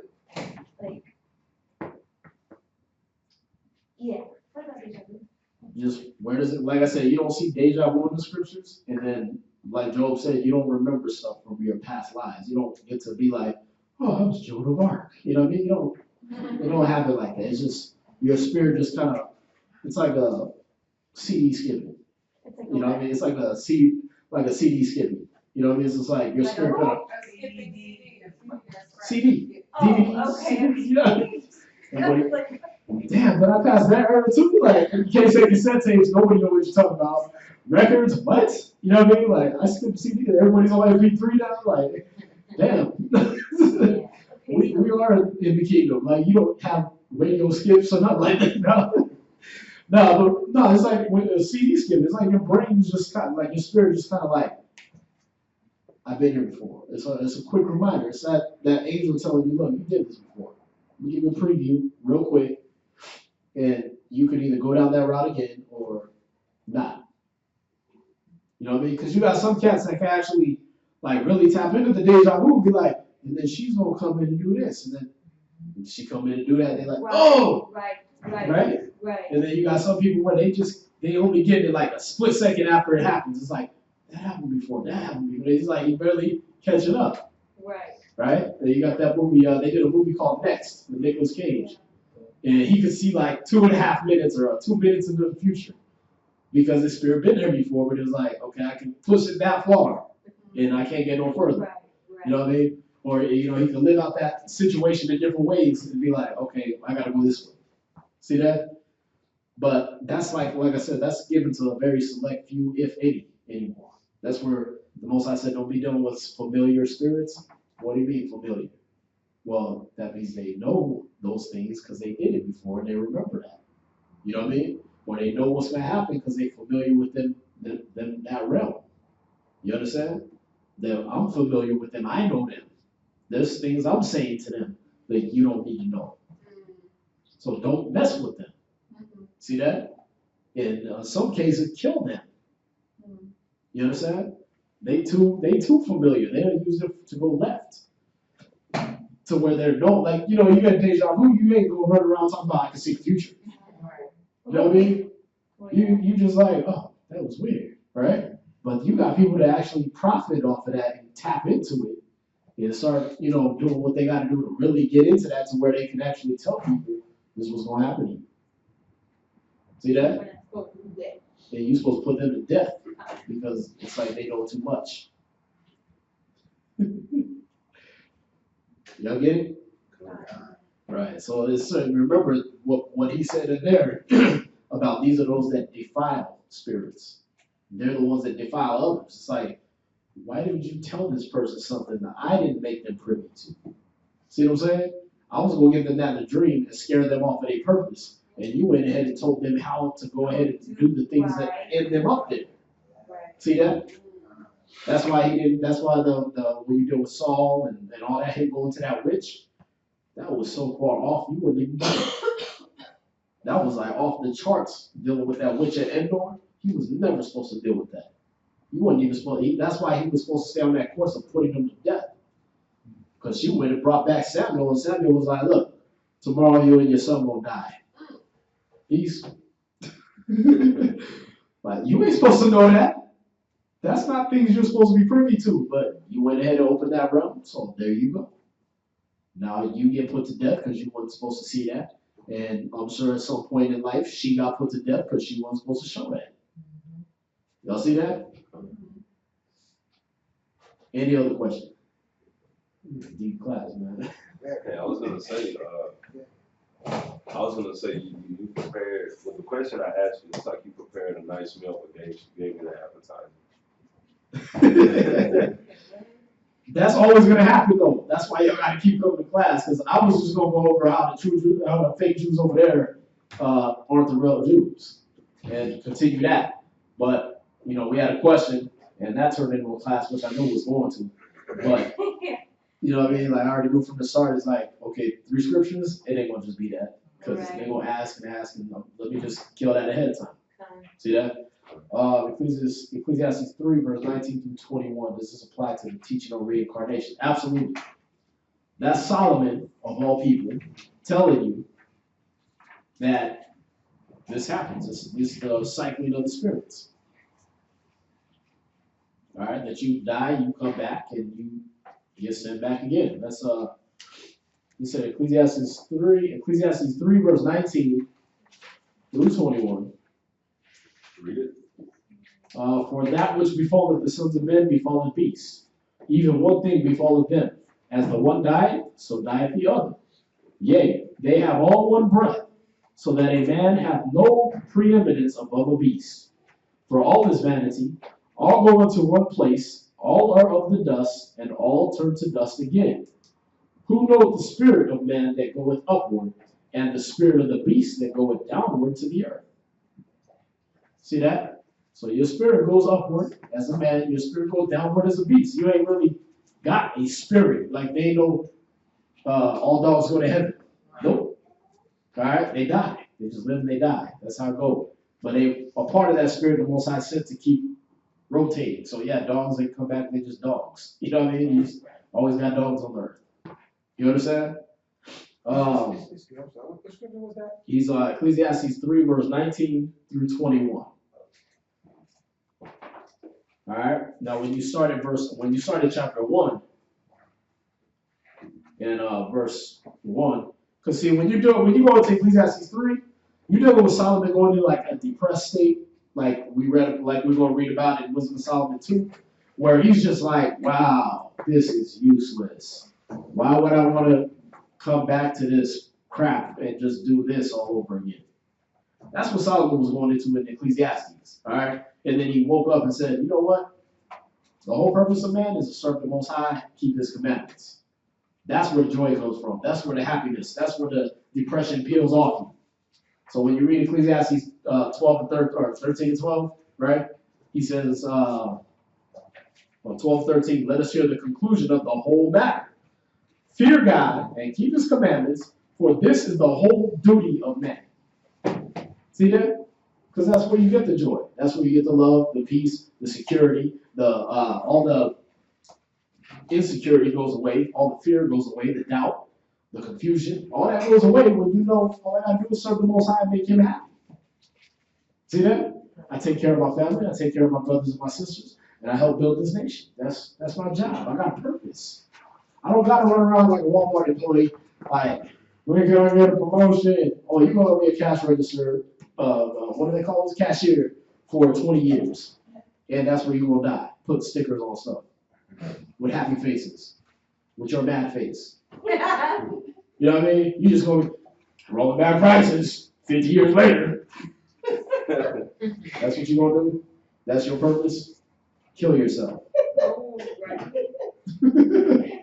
Like, please. Your whole purpose is to build a nation and do something heroic with your life. You understand?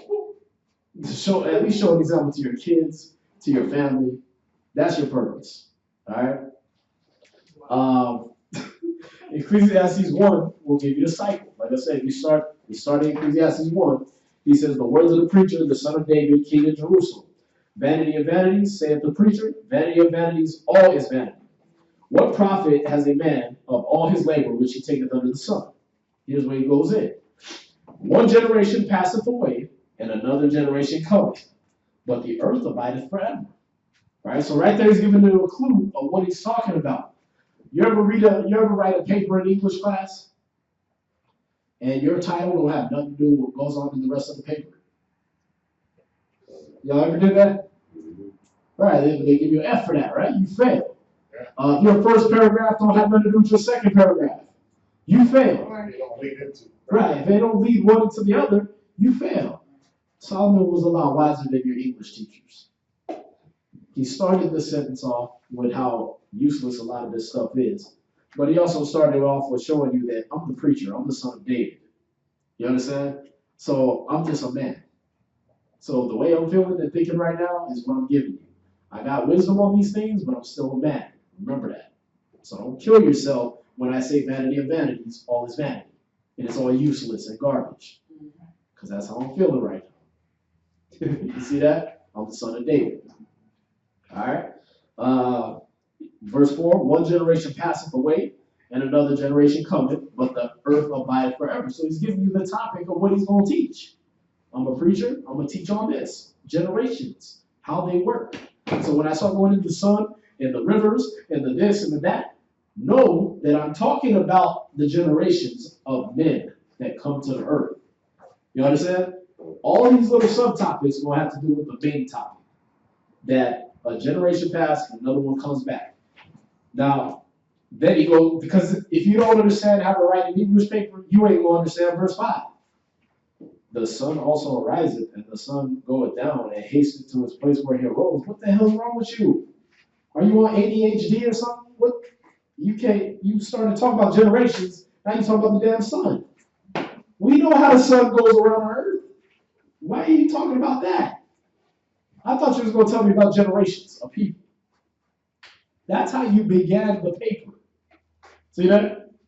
But now you got to know that he's talking about the sun because he's reiterating his topic. I'm talking about generations. The sun rises and the sun goes down. And hastened to the place where he arose. Your generation comes and then it dies and then you come right back to where you started from. Right. You understand?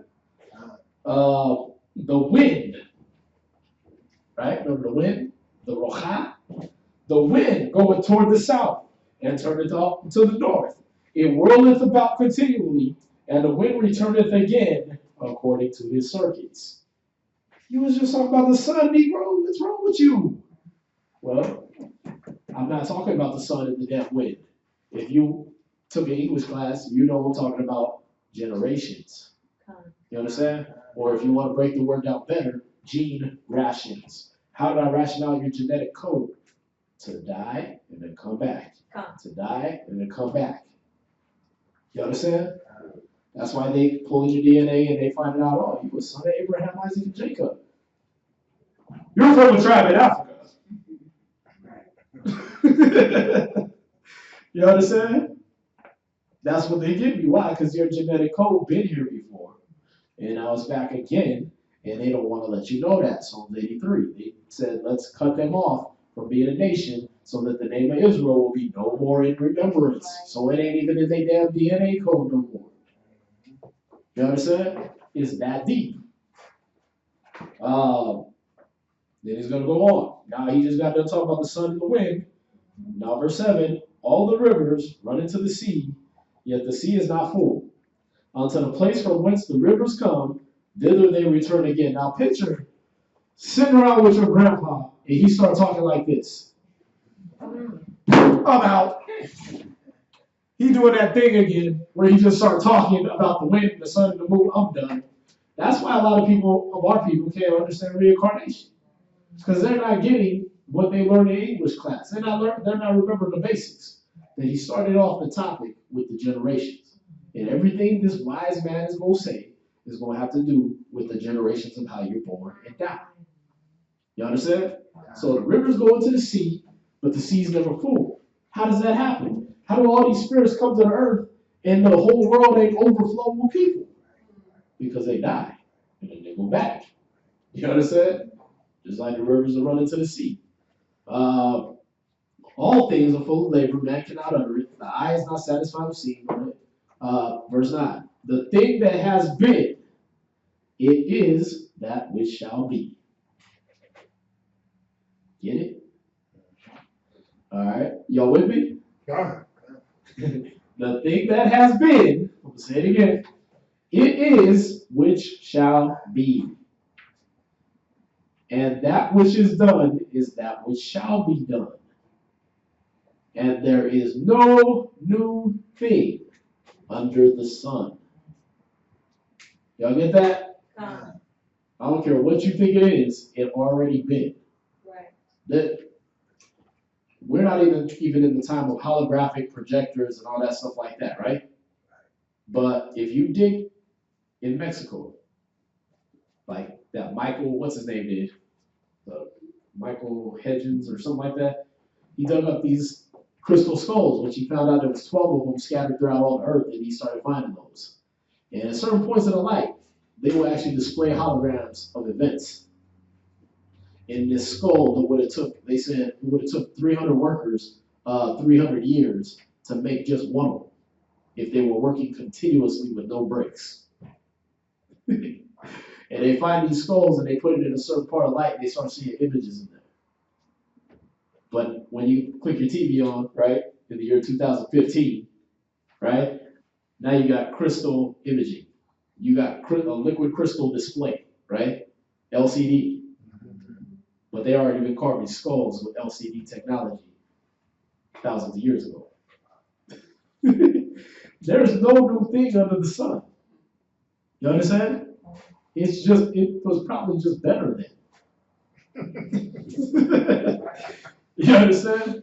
It probably just wasn't marketed to take all your damn money and break in a year. Right. You understand? Right. There's no new thing under the sun. He said, oh, here we go. That's where he goes into this. He said, is there anything, verse 10, is there anything whereof it may be said, see, this is new. It has been already of old time, which was before us. Radios, airplanes, all that already been. You talking about the Wright brothers invented flight. Well, what the hell are those things flying across the sky at night? Stars don't move. What are all those so-called alien beings that you say are thousands of years old then? Did the Wright brothers invent flight, or did those aliens that you said, the little green men that's coming out the spaceships, that have been around for millennia? Which one is it, science? Because he's saying one thing here, but then he's saying another thing over here. That's why I don't trust science. You gotta trust the scriptures. Scriptures tell you, you see a plane, you see something in the sky, don't be dismayed at the signs of heaven, because it was already here. The Wright brothers can fly. So could Leonardo da Vinci. So could Solomon. So what? Don't be amazed and treat them like they're God because they told you they invented it. It already been here. See that? Verse 11. There is no remembrance of former things. So this is how you live your life. There's no remembrance of former things. So that was Solomon that said this too.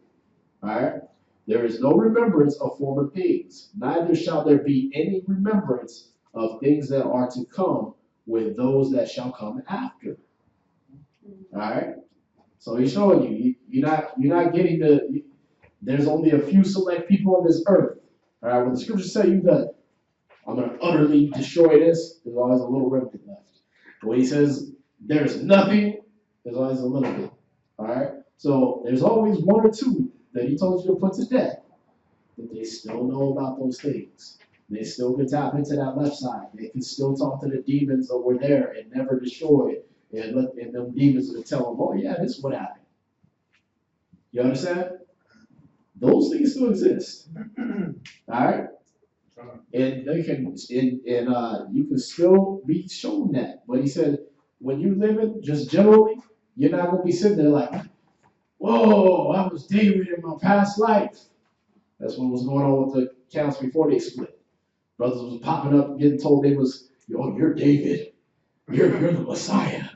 Like, and then they was getting big-headed like, really, Master? Thanks. I'm the Messiah. Did you hear what he said? You know what I mean? So I can keep putting my money on the plate.